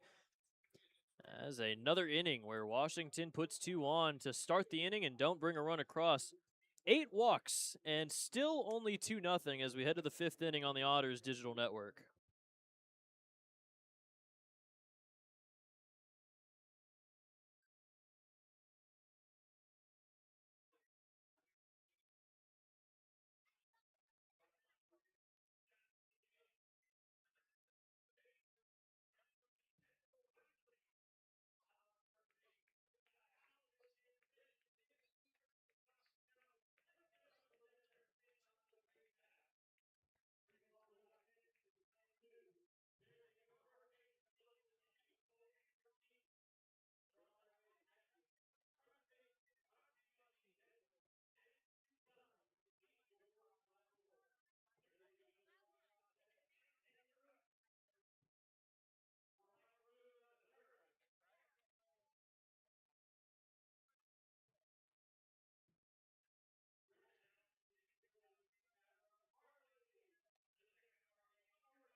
Top of the 5th inning.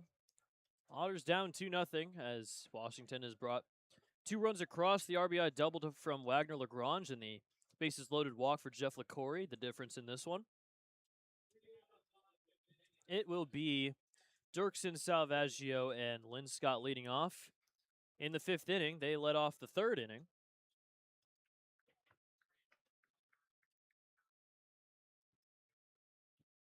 Dirksen ended up striking out. 4 strikeouts for Kowalski.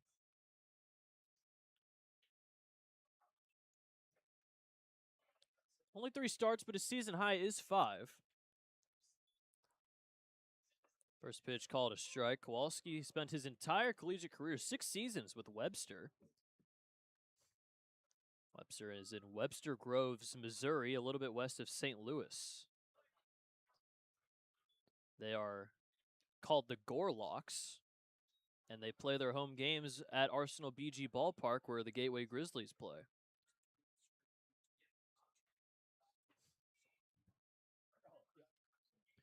The 1-1 to Dirksen. Check swing. No, it was a foul tip into the glove, and it's strike 2.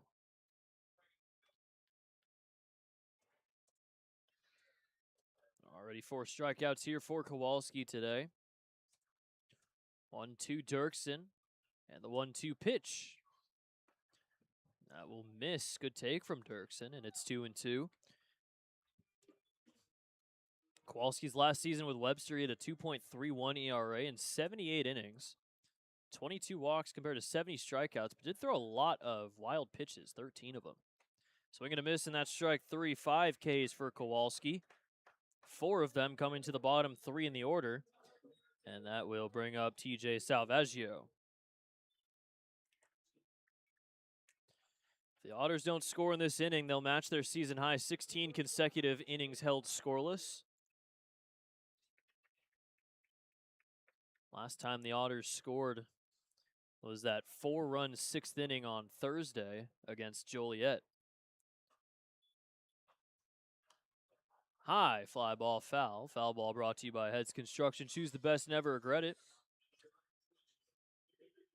0-1. Kowalski had a great 2022 as well, which he was a D3 All-Region first team for ABCA Rawlings as well as D3Baseball.com. Won his conference pitcher of the week a couple times. There's a high fly ball into right field. Brocado has space, and he'll make the catch for out number 2.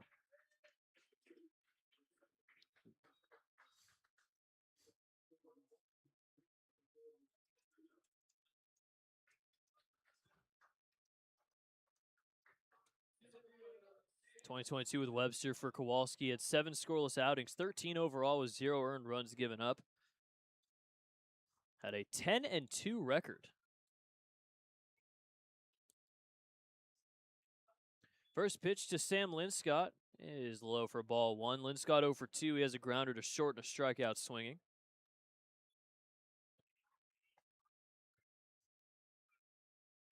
Let's take a look at our pals from Florence. 5-3. Brockton's in the lead in the 5th inning. Fouled back, and it's 1-2. Somebody caught that one to the right of the press box. Hopefully caught it.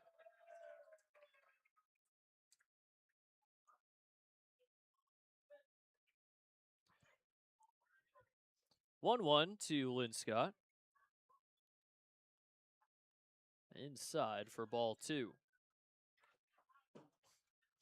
Well, the reason Kowalski played so many seasons with Webster is because between 2018 and 2020, he played 2 games.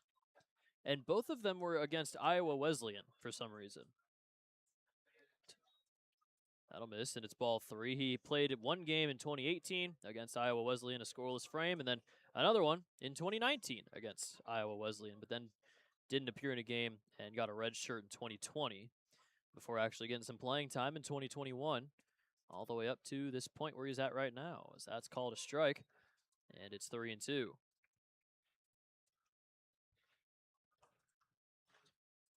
Already a tied season high 5 Ks for Kowalski. At 3-2 here to Linscott. He only has 1 walk on the day.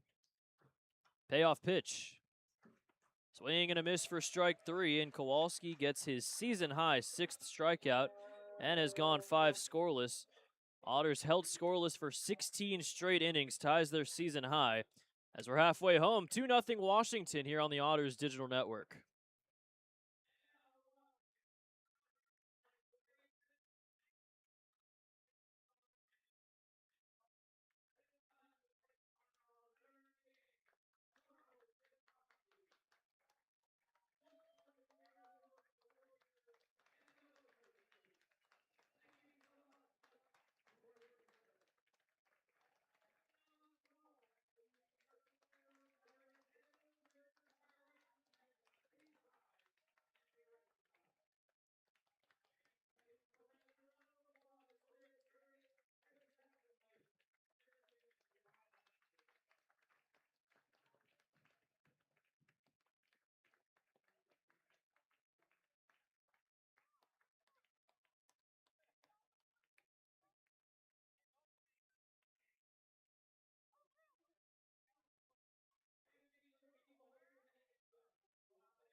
Fifth innings brought to you by Buffalo Wild Wings. The bottomless apps are staying. They're here to stay. Dine and only. Visit either Evansville locations, 5405 Pearl Drive and 715 North Green River Road for details. Still 2-0 Washington, as the Otters are getting shut out through 5 innings after getting shut out yesterday. It's been a rough go for the offense here in Washington. It'll be Wagner Lagrange, Anthony Brocato, and Jeff LaCory leading off against Joe Morrissey, who gave up back-to-back singles to lead off the fourth inning. Neither of them came around to score, though, after another double play hit into this time by Billy Sullivan. Lagrange has driven in one of the 2 runs for Washington. His double brought home Billy Sullivan from third in the first inning. He also has a walk, reached third, but didn't come around to score.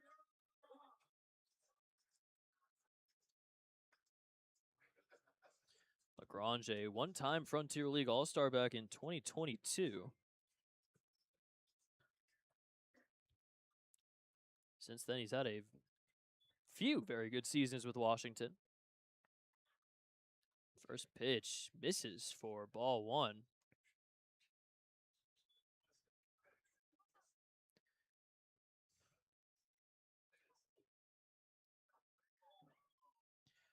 One-0. Called a strike, and it's 1-1. Lagrange, 1 for 1 so far today. He's played in a couple different leagues other than the Frontier League between his stints with Washington. As that misses for ball 2, is with the Gigantes de Rivas in the Nicaraguan Winter League in the winter of 2024. That one's fouled back, and it's 2-2. Also is in the Mexican Pacific Winter League for Caneros de los Mochis. The 2022 season, he hit .346, tied Washington's franchise record with 125 hits, 7 homers, 62 RBIs, with 27 doubles.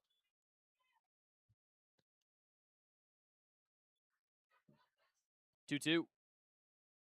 Curveball is called, strike 3.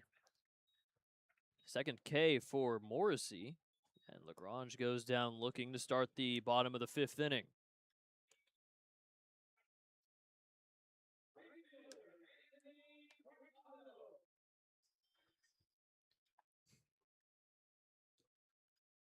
Anthony Brocato up for the 3rd time. Grounded out to 3rd, walked in the 3rd. First pitch, curveball. Misses a little outside for ball 1.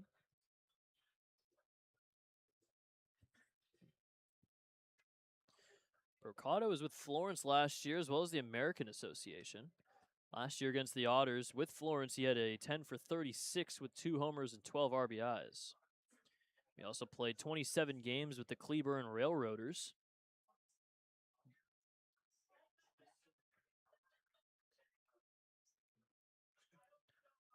1-1.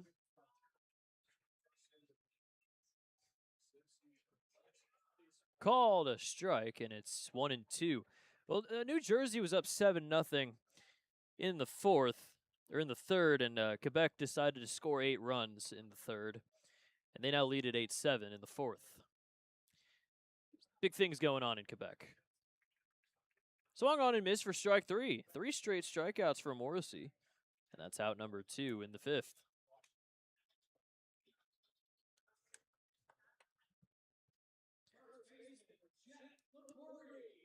Meanwhile, Brockton and Florence traded runs in the 5th inning, so now it's 6-3.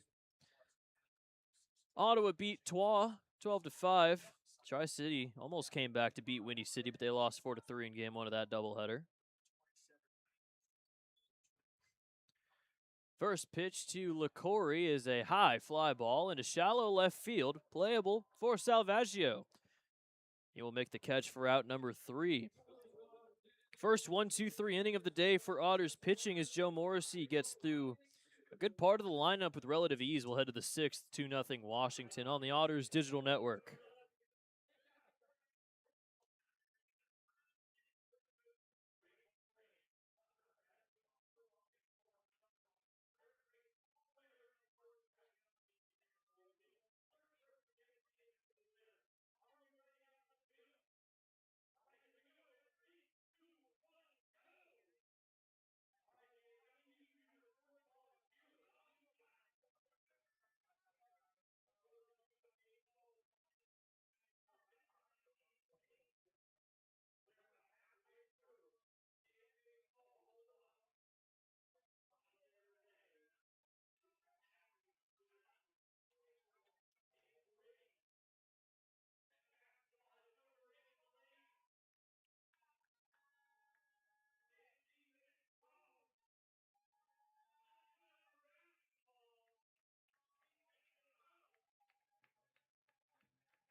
Top of the 6th inning. Ben Kowalski still out there as he'll face off against Barthol, Brown, and Castillo. Blake Barthol is 0 for 2 to start off today's festivities. 2 flyouts, 1 to center, 1 to right field.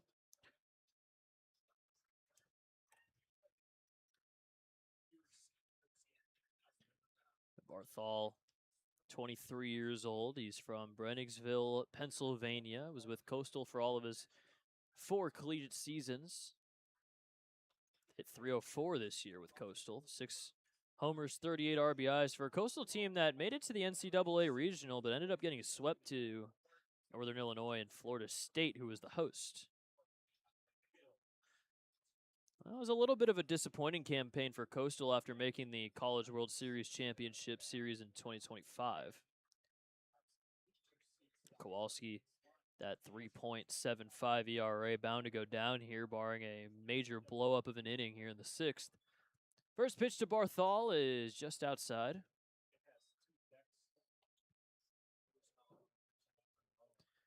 Barthol has spent so much time with Coastal, he's reaching the franchise or the program record books. 40 home runs is 4th most in Coastal's history.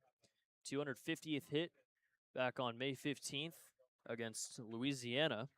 He'll be the 8th player to get 250 hits in Coastal's history. 2-0. He'll hit the zone for strike 1.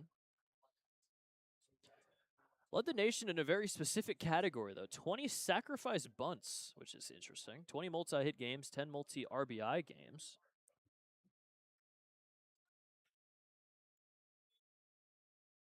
He's also one of only 4 players in Coastal's history to score over 200 career runs.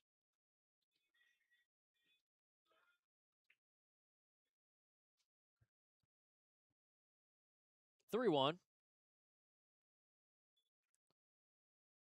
Fouled back to the netting, and it's 3-2.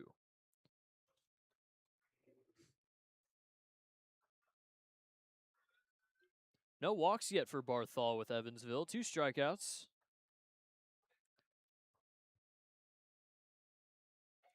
A couple lefties Kowalski's facing off against here to lead off the top of the 6th inning.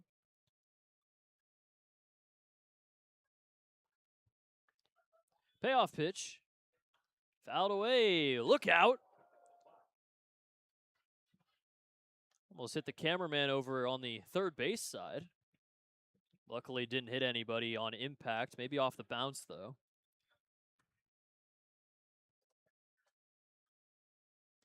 Another 3-2 from Kowalski. And another foul ball. Barthol, long at bat here to lead off the 6th inning. Kowalski, pitch count, not really too big of an issue still, as he's up to 75 pitches. It's kind of the same situation we saw with Kobe Foster yesterday. Another payoff is a swing and a miss for strike 3. 7 strikeouts now for Kowalski as he continues to increase his season high.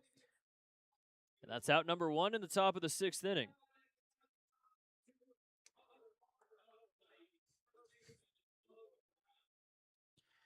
Kowalski threw 100 pitches against New Jersey in his last outing. Ended up getting the loss even though he did pitch a quality start. He has a quality start in both of his starts this season and is close to getting a 3rd one here. That's a ground ball past the dive of Check into right field, and Logan Brown is 2 for 3. Couple of hits for Brown. Both teams now with 4 hits on the day. See if the Otters can break through here and get a run across now with LG Castillo coming up to the plate for the 3rd time. Castillo still struggling a little bit in August now, 3 for 17. We know he has a lot of good power. See if he can get homer number 10 here and maybe tie the game up. First pitch from Kowalski is called a strike on the inside edge.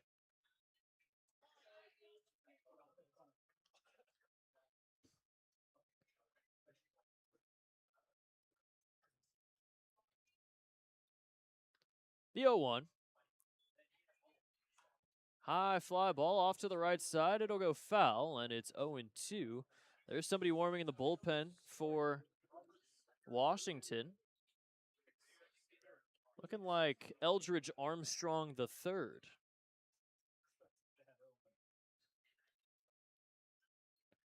0-2. That is a swing and a miss for strike 3 at a pitch in the turf. And strikeout number 8 for Kowalski is out number 2 in the 6th inning.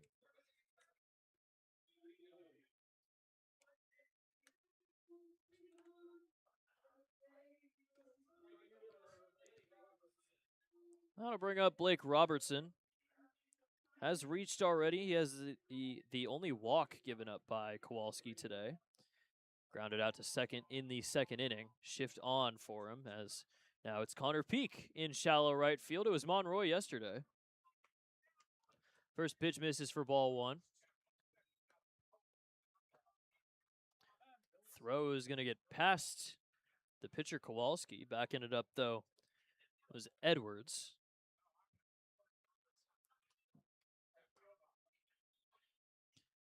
Feel as though today we've seen a couple of throws back from Billy Sullivan be a little close to getting past him. That one actually does. But to no advancement over at first base by Logan Brown. Logan Brown, by the way, has half of the 4 hits now for Evansville today. 1-0 will miss high, and it's ball 2.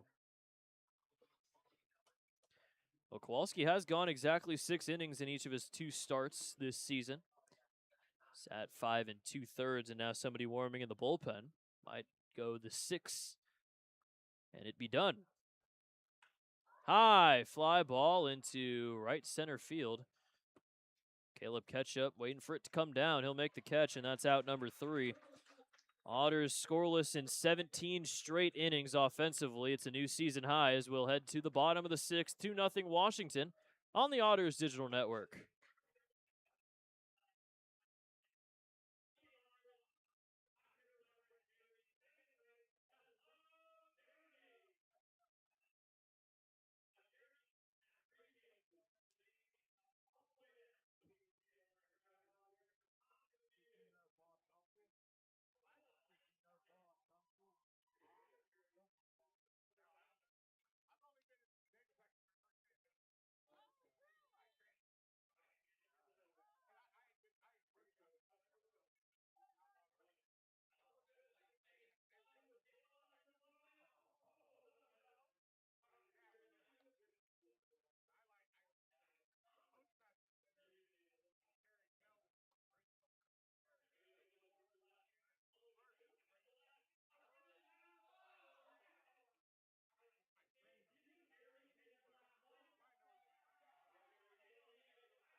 Sixth inning brought to you by United Fidelity Bank, the experience you need and the service you deserve since 1914.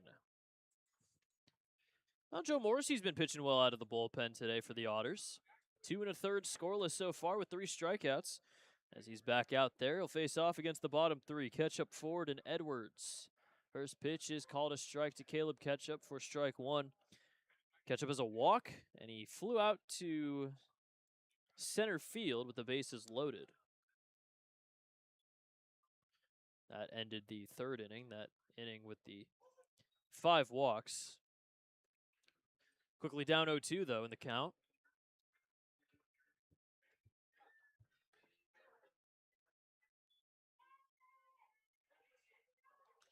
High fly ball into center field yet again. Lynn Scott's under it, and he will make the catch for out number 1. You know, thinking about it, Caleb Ketchup might have gotten cursed after changing to 57. Feels like Ketchup has had this slump. He was hitting the ball really well when he was number 8. All of a sudden, they do this campaign. He switches to number 57. Maybe the numbers kind of throwing him off mentally. 57 is a little bit of an odd one, of course, compared to number 8. First pitch misses for ball 1 to Ryan Ford.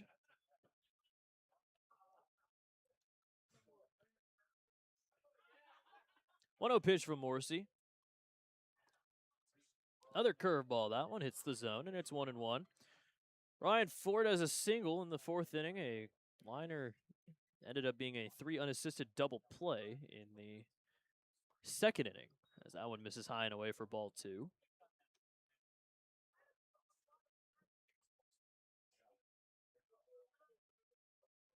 Ryan Ford, 279 average at home, 255 on the road, as that's called a strike, and it's 2-2.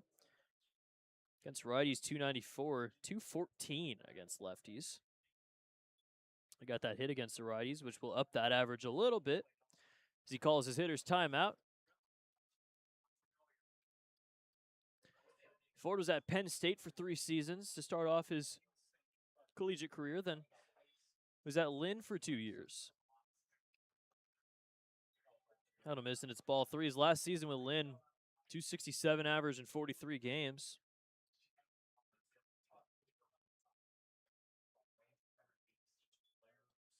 Payoff pitch from Morrissey. Grounder over to first base. Logan Brown will flip to Morrissey, and he'll beat Ford to the bag for out number 2.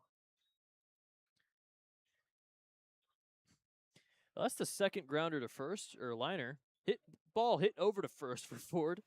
He's 1 for 3 now. Kyle Edwards up for the 3rd time. He's 1 for 2. Singled in the 4th. Ended up getting doubled up. That was a strikeout looking in the 2nd inning. Was the only strikeout for Zentko. First pitch called a strike.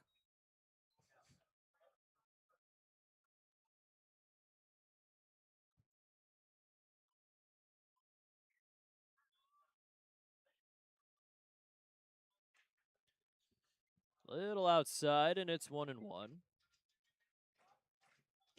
Season high in innings pitched for Morrissey, and it's been scoreless so far.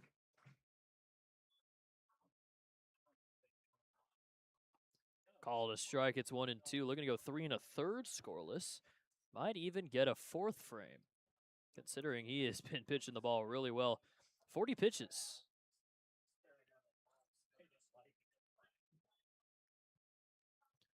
This next pitch is going to be his season high, 41st, the 1-2. Swung on and missed, strike 3. How about Joe Morrissey out of the bullpen? 4 strikeouts, ties his season high. Season high in innings pitched and pitch count. He's done great out of the bullpen in long relief, as we'll head to the 7th, 2-0 Washington on the Otters Digital Network.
Top of the 7th inning, Otters down 2-0. Ben Kowalski still in the game, and he's trying to get his new season high. Gets one out here. It's a season high 6 1/3 innings. There is somebody warming in the bullpen. It was Eldridge Armstrong the third, but now it's another lefty in Michael Fultz. Dennis Pierce leads it off, then Quitzer and Dirksen. Pierce has a single in the 4th inning, a grounder to second in the 2nd inning. Well, the Otters, after their series against Joliet, raised their team average back over 300, and now, if nothing changes here, will be dropped back down under 300. Still second, though, behind Quebec. Washington, their average not really that good.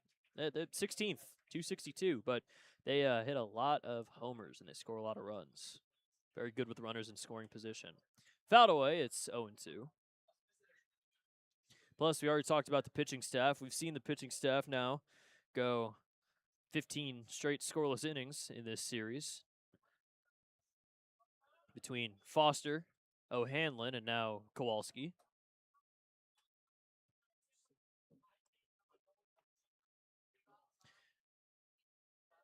Very much quality start territory here for Kowalski. If he just gives up 3 runs and it'll still be a quality start.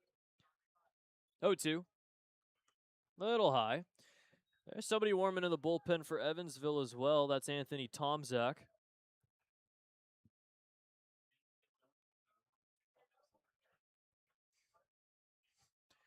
One, 2. Spikes it, and it's 2-2.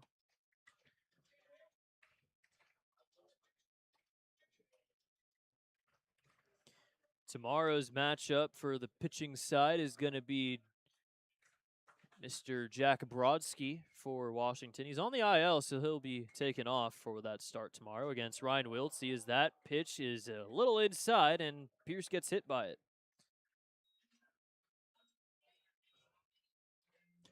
Only the second free pass given up by Kowalski today, and that'll bring up Chris Quitzer.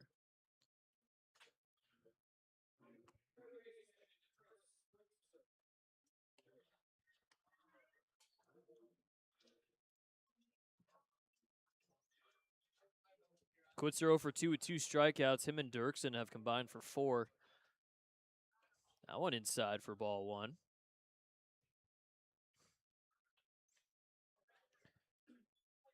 Struck out in the 2nd, struck out in the 4th. Now here in the 7th with a runner on first. A lot of chances where the Otters have had the tying run come to the plate.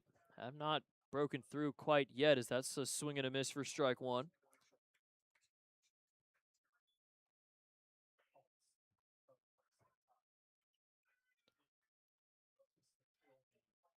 Quitzer with Sioux Falls in 38 games, 7 walks, 28 strikeouts. That is fought off over to the other side, the left side, over to the Otters bullpen. Nolan Thebe's there to block the bullpen from getting hit, though. As Tomczak continues to warm, possibly get the 7th, the bottom half of the 7th. 1-2's outside.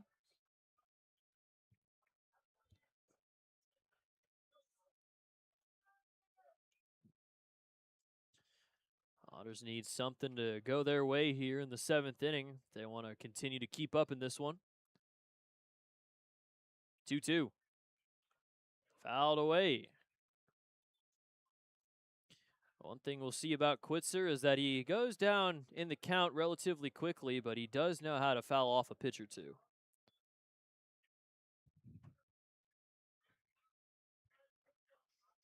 Which he can be an absolute nuisance. We saw with that 14 pitch at bat a week ago.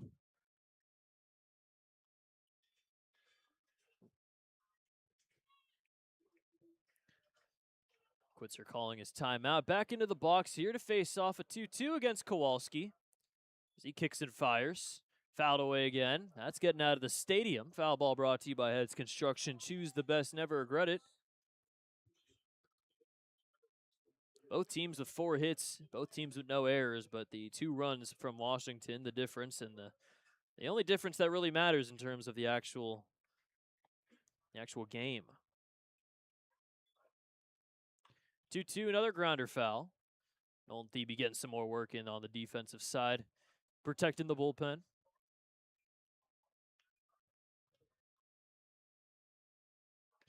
Florence has tied the game up 6-6 against Brockton. Now, Brockton does have a runner on third, though, 2 outs in the bottom of the 6th inning. So maybe they can walk Florence off again. You never know. 2-2 yet again is a fly ball into center field. Making the catch out there is Caleb Ketchup for out number 1. As Pierce will head back to first base.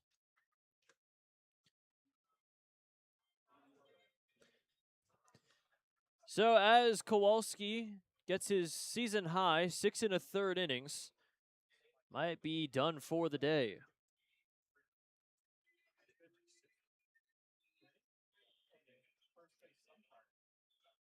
We'll see if this is just a normal mound visit or not. That's still somebody warming in the bullpen, Michael Fultz Jr. Haven't taken him out quite yet. Looking like he might go and face off against Dre Dirksen. Oh, that will be his day done.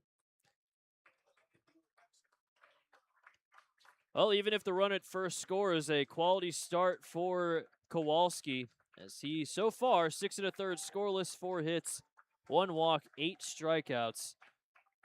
As the Otters really couldn't do much against him. We'll see how the Otters offense does against the bullpen, though. Starting with Michael Fultz, as he will be the first man out. We'll be right back on the Otters Digital Network.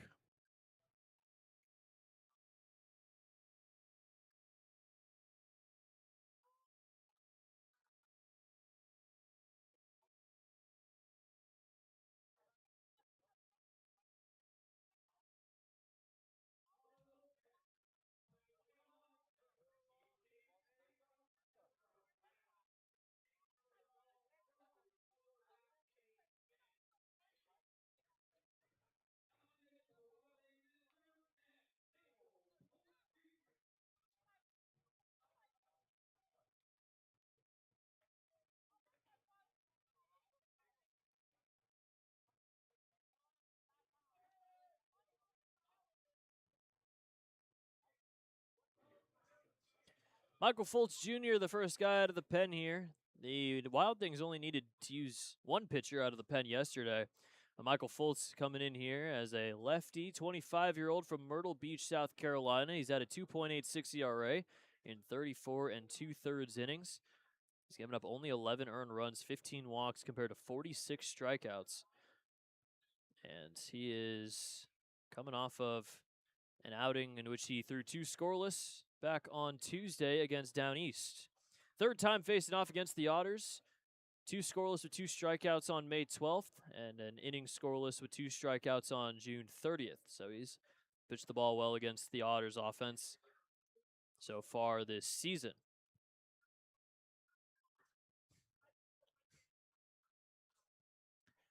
Dre Dirksen will be the first man to face him. First pitch is a little inside for ball 1. Well, Dirksen went 0 for 2 with 2 strikeouts against Kowalski. See if he can do some good here against a lefty. 1-0 pitch. High fly ball into deep left field. Going back on it is Lagrange, and he will make the catch right at the track for out number 2.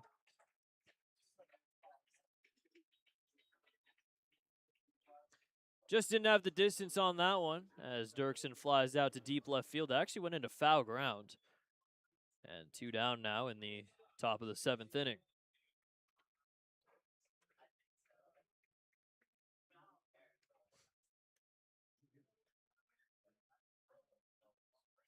Fultz actually has a much worse ERA at home than on the road, 4.91 at home and a .55 on the road. Hitters hitting at a 109 on the road against Fultz. 232 here at home.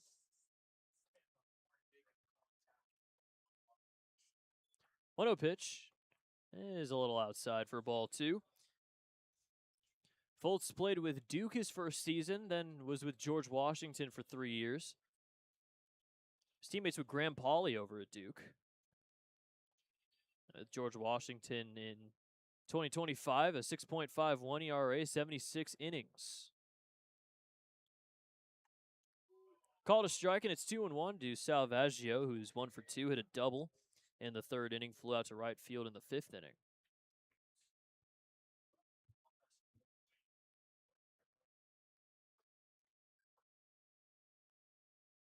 Two one. High fly ball into right field. Going back is Brocado, and he will make the catch for out number 3.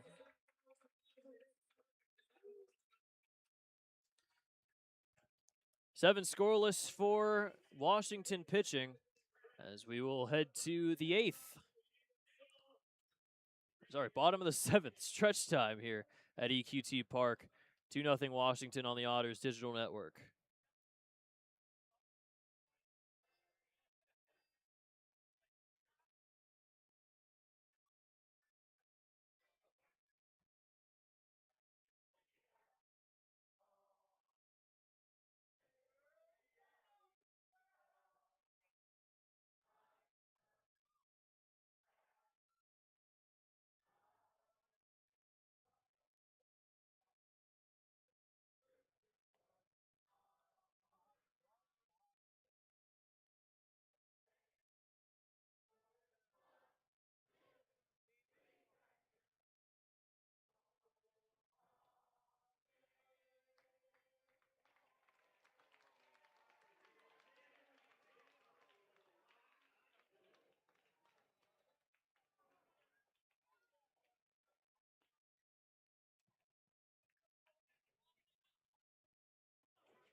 Seventh innings brought to you by Jacobs Pub. Jacobs Pub is proud to support the Evansville Otters in the Jacobsville neighborhood. Be sure to check out First Fridays at 607 North Main Street in Evansville, Indiana. The first Friday was actually yesterday. So the next First Friday is going to be on September 4th. Otters have now been held scoreless 18 consecutive innings as the season high keeps on going up and up with each 0 on the board. New pitcher to the game is Anthony Tomczak, as he will face off against the top 3 in the lineup, Sullivan, Peak, and Check.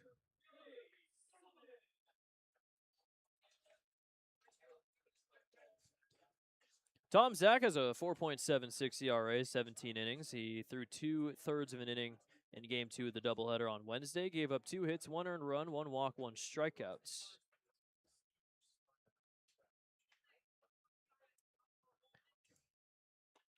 Joe Morrissey had a great day out of the bullpen. 3 1/3 scoreless with 4 strikeouts, tying his season high in Ks and getting his new season high in innings pitched. First pitch called a strike to Sullivan.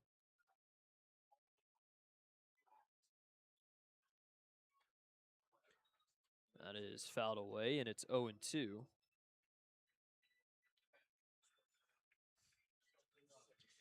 Well, Tomczak has 12 walks, 24 strikeouts. Did pitch against Washington once on June 30th. Scoreless frame with a strikeout. Sullivan 1 for 2, singled in the first, came around to score, then lined into a double play, 4-3. Also a walk in the middle of that one as the fastball is outside for ball 1.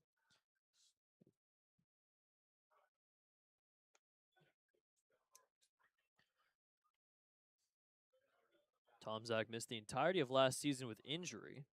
Elected free agency after the 2025 season, didn't sign as the fastball is called strike 3.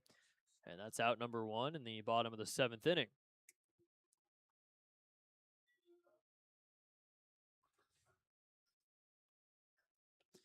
Overall, the 6th strikeout for Otters pitching. That'll bring up Connor Peak. 1 out. There's somebody warming in the bullpen for Washington. Fultz might only just go the 2/3 of an inning. First pitch is a little high for ball 1. In the bullpen is Mac Anglin. Pretty sure Mac Anglin made his Washington debut against the Otters. Called a strike, and it's 1-1.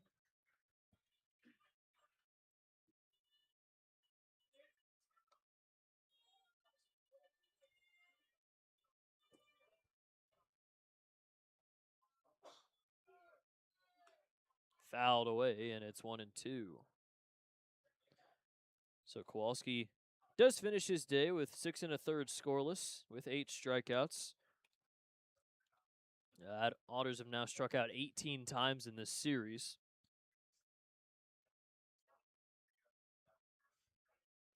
Between yesterday and today have garnered 8 hits. A little inside, and it's 2-2.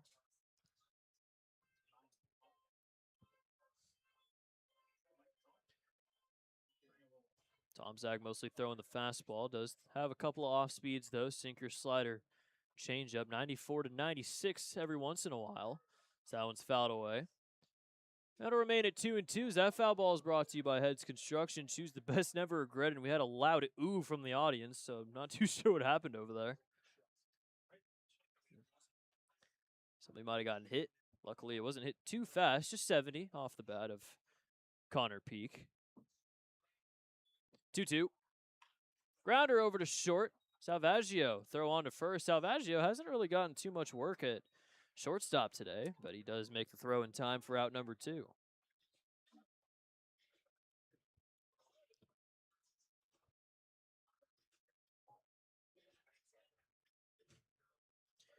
Washington is 37-1 when leading after 7 innings this season.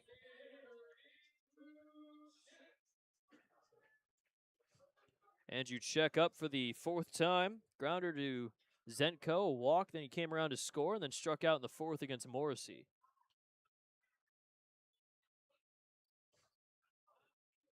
A little low, and it's ball 1.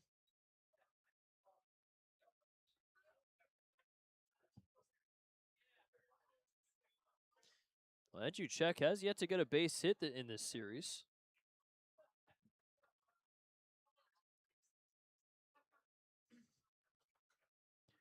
1-0 pitch. Swing and a miss, and it's 1-1. We'll be seeing Washington again later this month. Back here at EQT Park. It's a midweek series, though. Tuesday, Wednesday, Thursday, before the Otters play their last home series of the regular season against Lake Erie. And then head to Down East for 6 games to end the regular season, September 1st through the 6th. Hopefully, still in the playoff hunt.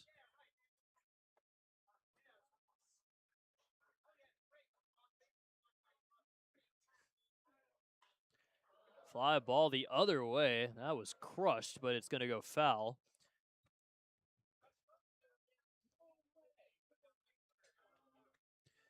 Two-two now. As Tom Zach is looking for a 1-2-3. The Otters pitching has retired the last 9 Wild Things. Connor Peak's walk in the 4th, the last batter to reach for Washington. 2-2. Fouled away. Big gap in between second and short. Over to the right of the second base bag. We're doing sort of a Blake Robertson type shift with Barthol in shallow right field. Very far back, Robertson in right. Another one fouled away. Check making this a pretty good battle here between him and Tom Zach.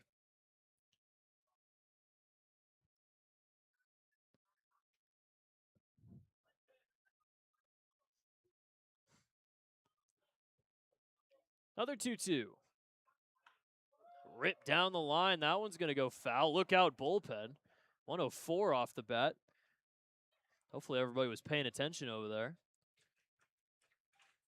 Don't want to see somebody get nailed by their own teammate on a foul ball. Another 2-2. Another foul ball. Check will not stop. Tom Zach still trying to get that 3rd out, though.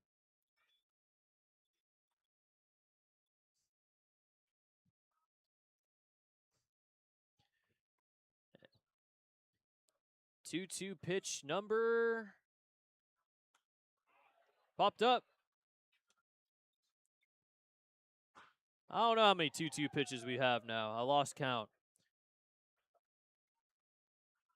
Really making Tom Zach work, though. He's up to 18 pitches in this inning.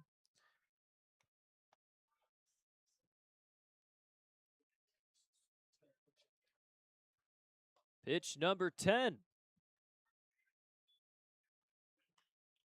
Fly ball in a deep left field. Going back is Castillo. That's going to get over his head. One hop over the wall.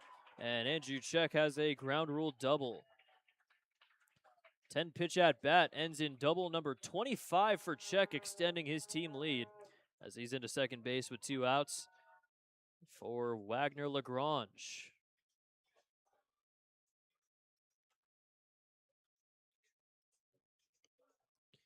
It's definitely an Andrew Check at bat if I've ever seen one. 10 pitches ends in a double. He stands on second base. Yeah, there is a reason why he's so high up in every single category in terms of the franchise rankings. It's because of at-bats like that.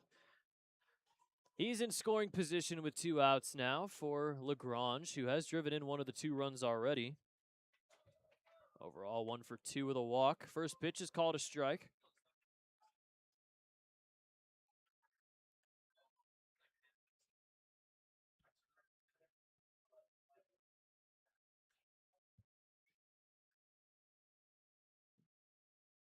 The 0-1. Slow roller over to third base. Quitzer throw to first quickly is in time for out number 3.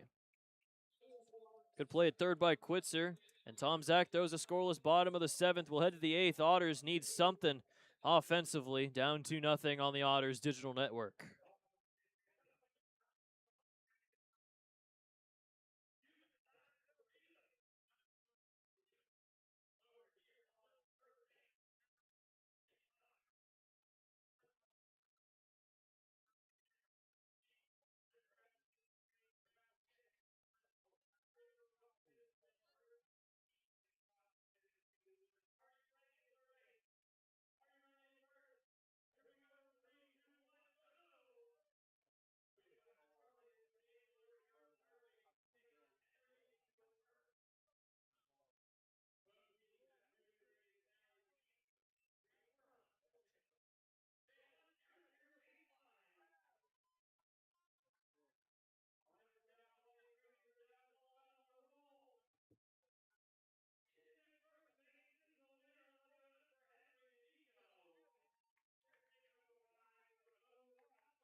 Top of the 8th, Otters have 6 outs to get 2 runs to tie, 3 to take the lead.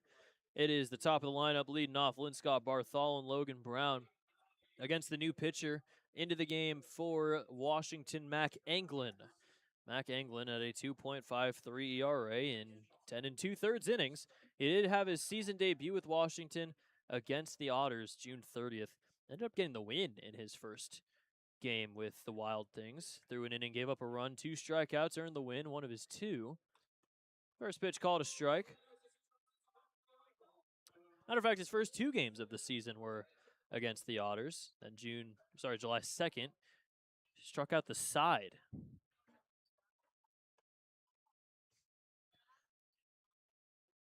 That'll miss. A little outside, it'll get past Sullivan. All the way over to first base. That took a very wild hop off the backboard. Alex Valdez warming in the Otters bullpen.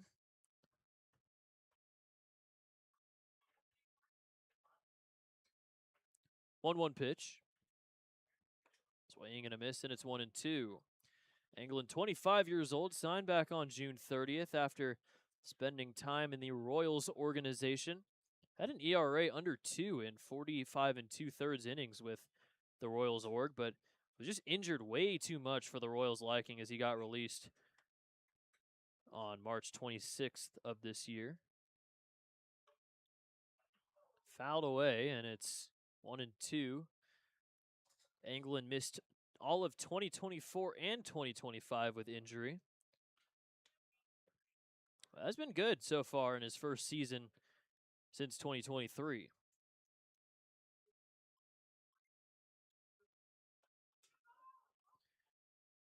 1-2. High fly ball. It will go foul. Hits the roof. Anglin was a 7th-round draft pick in 2022 by the Royals. Made it up to single A with the Columbia Fireflies and had a good season there before his 2 seasons of being on the IL. Swing and a miss, and that's strike 3. Strikeout number 9 for Washington pitching. First for Anglin, and that's the first out in the top of the 8th.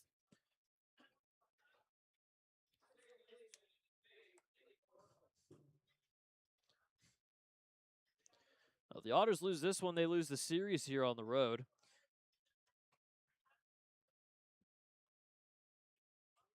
Tomorrow, looking to avoid getting swept. We'll see what happens, though, in the next inning and 2/3. First pitch misses for ball 1 to Blake Bartholdy's 0 for 3. Fly out to center, fly out to right, and a strikeout. It was the 7th of 8 Kowalski strikeouts. 1-0 is right at peak. The liner is out number 2.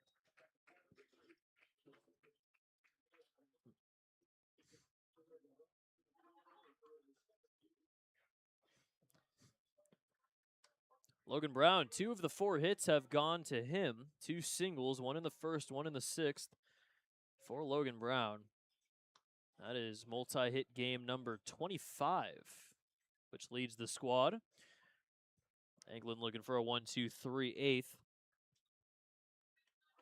First pitch called a strike, and it's 0-1. Anglin from Marengo, Ohio. Marengo, population of 300. Fouled away. There's more people in the stadium than in Marengo currently. Played his collegiate seasons with Clemson. Last season had a 4.48 ERA, 76 1/3 innings, and was a 3rd-team All-ACC selection. Into left field, that'll drop in for a base hit. Logan Brown is 3 for 4 today.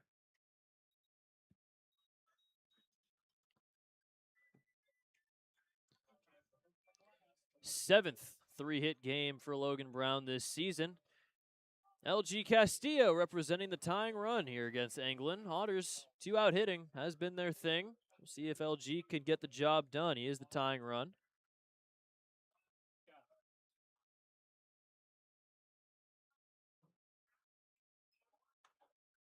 First pitch to LG is going to miss high for ball 1.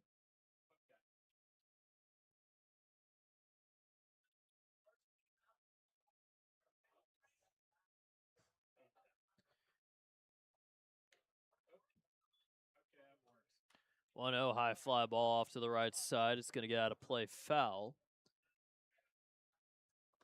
Let's check in on Florence. It's 7-6 in the bottom of the 7th inning. Brockton's winning.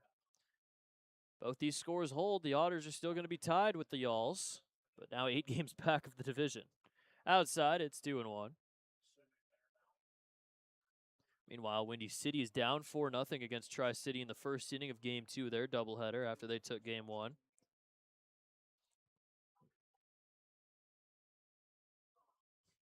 2-1. Ripped up the middle. That's going to drop into center field for a base hit. And LG Castillo has his first hit of the day. 2 are on here with 2 outs for Blake Robertson.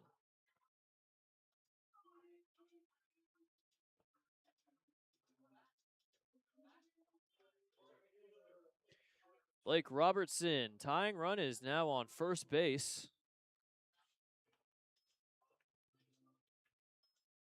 Fifth hit of the day for Evansville. That single from LG. First pitch to Robertson is outside for ball one, and Billy Sullivan will have to come to the mound and talk to Anglin. Take a look at the rest of the scores in the Frontier League. Joliet's beaten Gateway 5-2. Schaumburg is blowing out Mississippi 12-0. Tri-City, we talked about them already, leading against Windy City. Quebec's up 11-8 on New Jersey. Down East is up on Lake Erie 8-4 in the ninth. That game's almost over. And Sussex County is a strike away from sweeping the doubleheader against New York.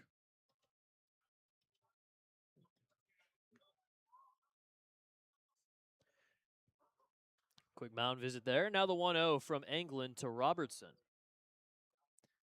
Misses high for ball two. Dennis Pierce on deck. Walk would load the bases for him with 2 outs. 2-0. Called a strike. Fastball at 94. A couple of fast throwers coming in. Tomczak and Anglin in the 8th inning. Valdez still warming. Looking like he's going to get the bottom half of the 8th. 2-1. That is a grounder over to second base. The shift working. Throw to first is in time for out number 3. Peak basically in right field getting to that grounder as the shift works to perfection and the Otters stay scoreless. It's 2-0, heading to the bottom of the 8th on the Otters Digital Network.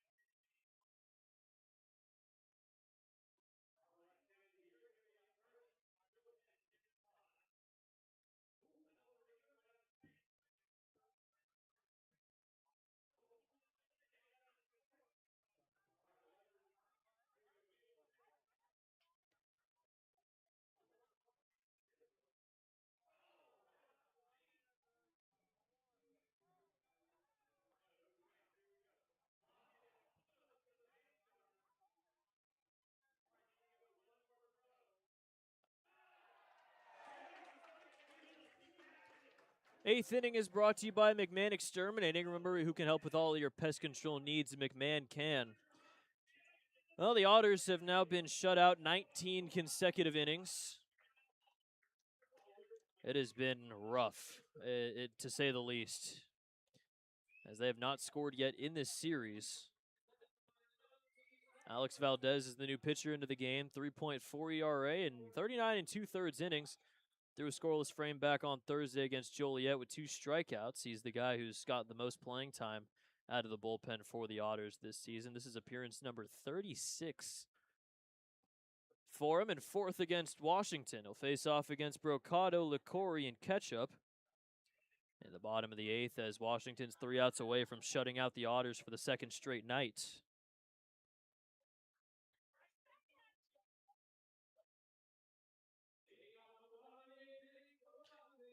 Other 3 outings against Washington for Valdez. He gave up 7 earned runs on May 14th against Washington. That was the 10-1 loss in Game 2 of the doubleheader, all the way back during the 2nd series of the season.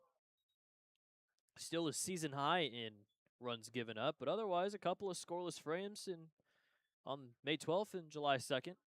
Swing and a miss. Quickly 0-2 here against Brocado, who does already have a strikeout today. He's 0 for 2.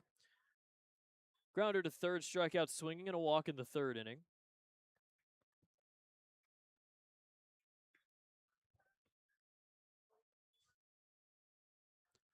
0-2 will miss a little low. Valdez has not given up an earned run since July 21st against Mississippi, which is 8 straight scoreless outings. Swing and a miss, and that's strike 3. Quickly, Brocado goes down swinging for out number 1. Strikeout number 7 for the Otters, and that's out number 1.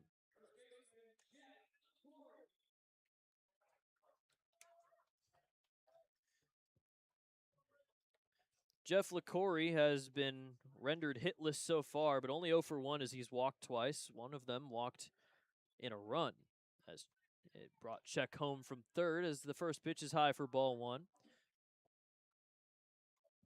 Tom Zach finishes his day with a scoreless inning with a strikeout.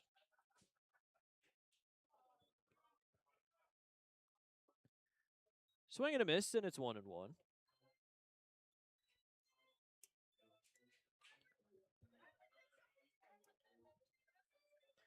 Not likely to happen, but if Wagner Lagrange comes up, it will be a battle of two guys from the same hometown. 2-1.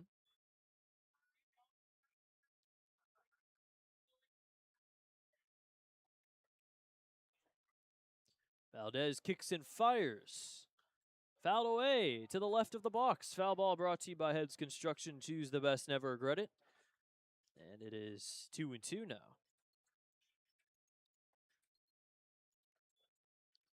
LaCory, even with his .588 average start to the year, sitting at .305.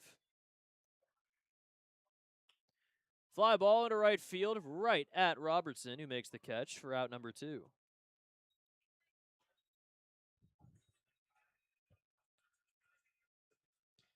Back to Caleb Ketchup. 0 for 2, a couple of flyouts to center and a walk in the second inning.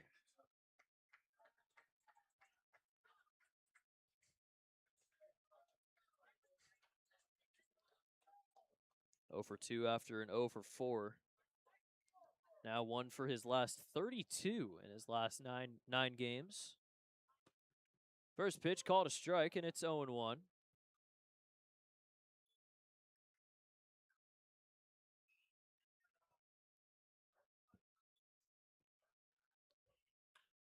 Grounder over to second base after it is Barthol. Throw on the run to first is in time for out number 3. Well, the bullpen has done a great job today. 5 scoreless frames. And the offense, see if they can get anything going in the 9th inning, down 2-0. As Washington 3 outs away from a series win against the Otters. We'll head to the 9th on the Otters Digital Network.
Top of the 9th inning, closer for Washington into the game, Landon Ginn.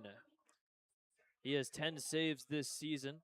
He has a 1.72 ERA in 36 2/3 innings and was an All-Star this season through a scoreless frame with 2 strikeouts in the All-Star game. This is his third time pitching against the Otters.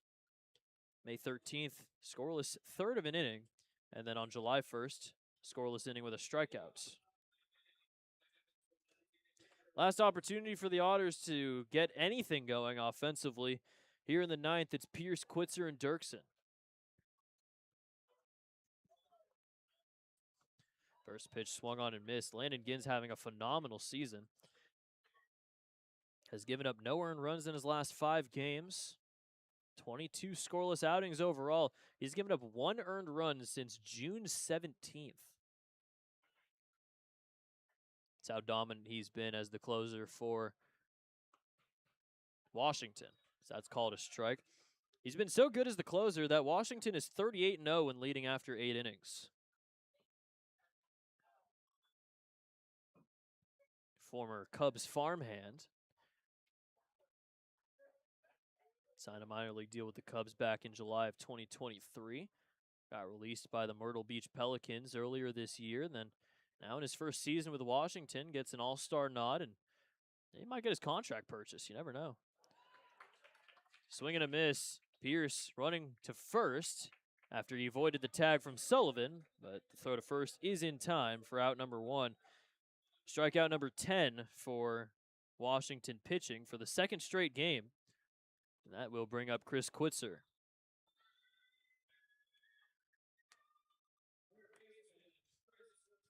So the Otters now 20 strikeouts in this series. 10 by Foster, 8 by Kowalski, 1 from Anglin, 1 from Ginn. First pitch to Quitzer is outside for ball 1. 0 for 3 for Quitzer, 2 strikeouts and a fly out to center.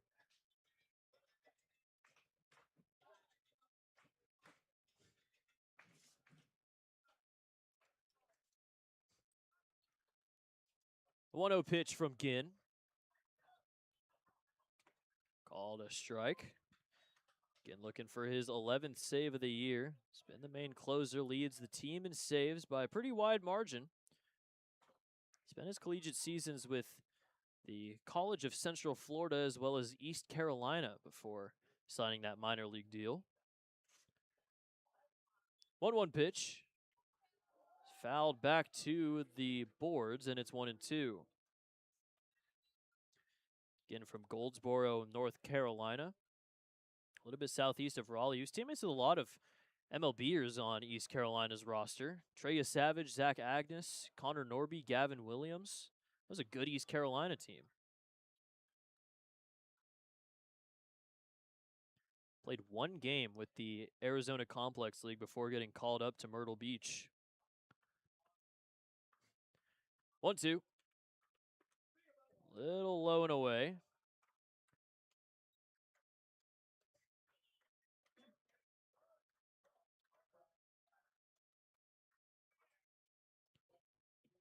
They're getting a 1-1 record so far this season. The win was on the 22nd against Lake Erie. The loss was back on May 10th against Joliet.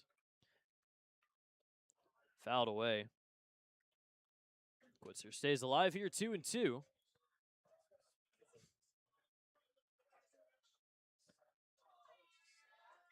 Florence and Brockton tied at 7.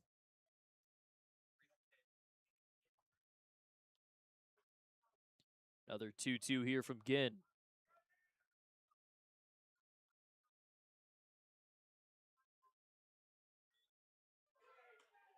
That is a liner into left field. That'll drop in for a base hit. Chris Quitzer has his first hit of the day. Otters are out hitting Washington today. Still have yet to get a run across those. That'll bring up Dre Dirksen. Otters so far this season when out hitting their opponent, 39-7.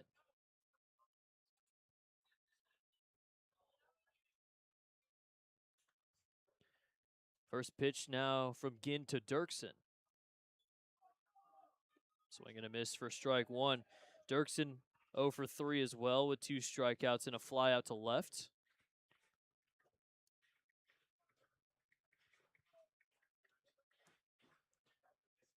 No runs, 7 hits, no errors for Evansville. 2 runs on 5 hits with no errors for Washington as they look to win their 53rd game and their 29th at home.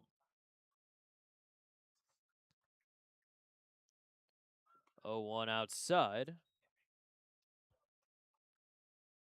12 walks, 41 strikeouts for Ginn. He's given up only 3 home runs.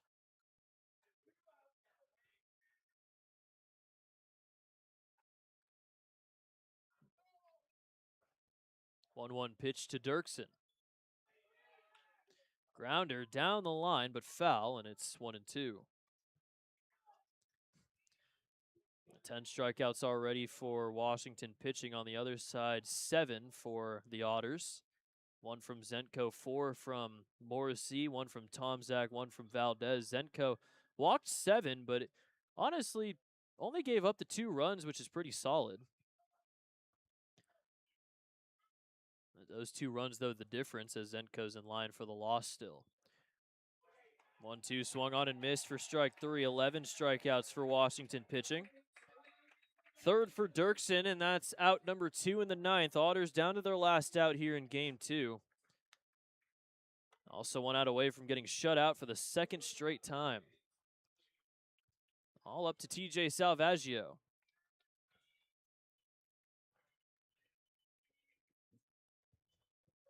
1 for 3 for TJ. Has a double in the 3rd, but a couple flyouts after that. Both of them to right field. First pitch from Ginn.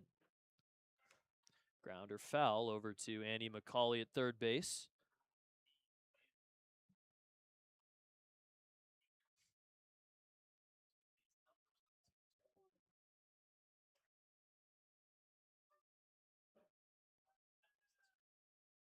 One run in the first, 1 in the 3rd for Washington. The bullpen for the Otters has managed to throw 5 scoreless frames, but the offense hasn't gotten anything going.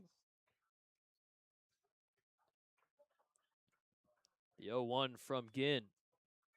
Swing and a miss. Otters now down to their last strike here in game 2.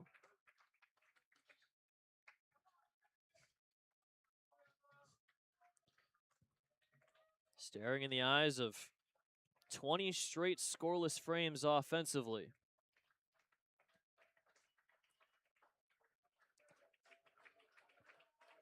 Oh-2 from Ginn.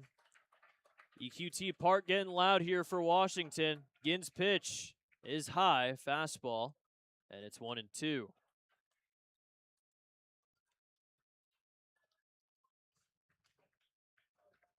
Top of the lineup on deck in Lynn Scott, who is 0 for 4 today with 3 strikeouts.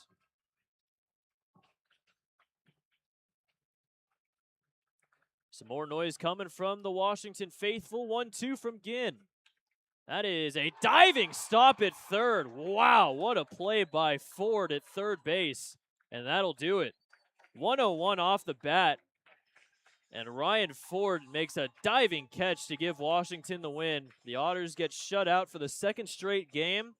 And they have now failed to bring a run across in 20 straight innings going back to the 6th inning on Thursday against Joliet. It's been a rough series offensively for the Otters. The bullpen, though, was really good. Joe Morrissey, 3 1/3 scoreless with 4 strikeouts. Tomzak and Valdez had a scoreless frame each. But it was Kowalski who threw 6 1/3 scoreless with 8 strikeouts. Fultz, 2/3 of an inning scoreless. Then Anglin, a scoreless frame. And Landon Ginn gets the save, his 11th of the season, to give Washington win number 53 on the year. The Otters are now 8 games back of the division. We'll wait to see what happens with Brockton and Florence to see if they're still tied. Brockton does have a runner on third with nobody out in the bottom of the 8th inning, so things could be looking promising for the Otters to still be tied with Florence. But overall, something has to change offensively, and we'll see if that happens tomorrow. Tomorrow, it is Jack Brodsky against Ryan Wiltsey in Game 3 of the series, 4:05 Eastern, 3:05 Central Time, as the Otters try to avoid getting swept here in Washington before a 6-game homestand against Gateway and Lake Erie. For everybody here at EQT Park, I'm Evan Patoka. We'll see you tomorrow. Hopefully the Otters are able to get a game out of this series before we head on home after the off day Monday to play that 6-game homestand. For now, have a good rest of your night, and we will see you tomorrow.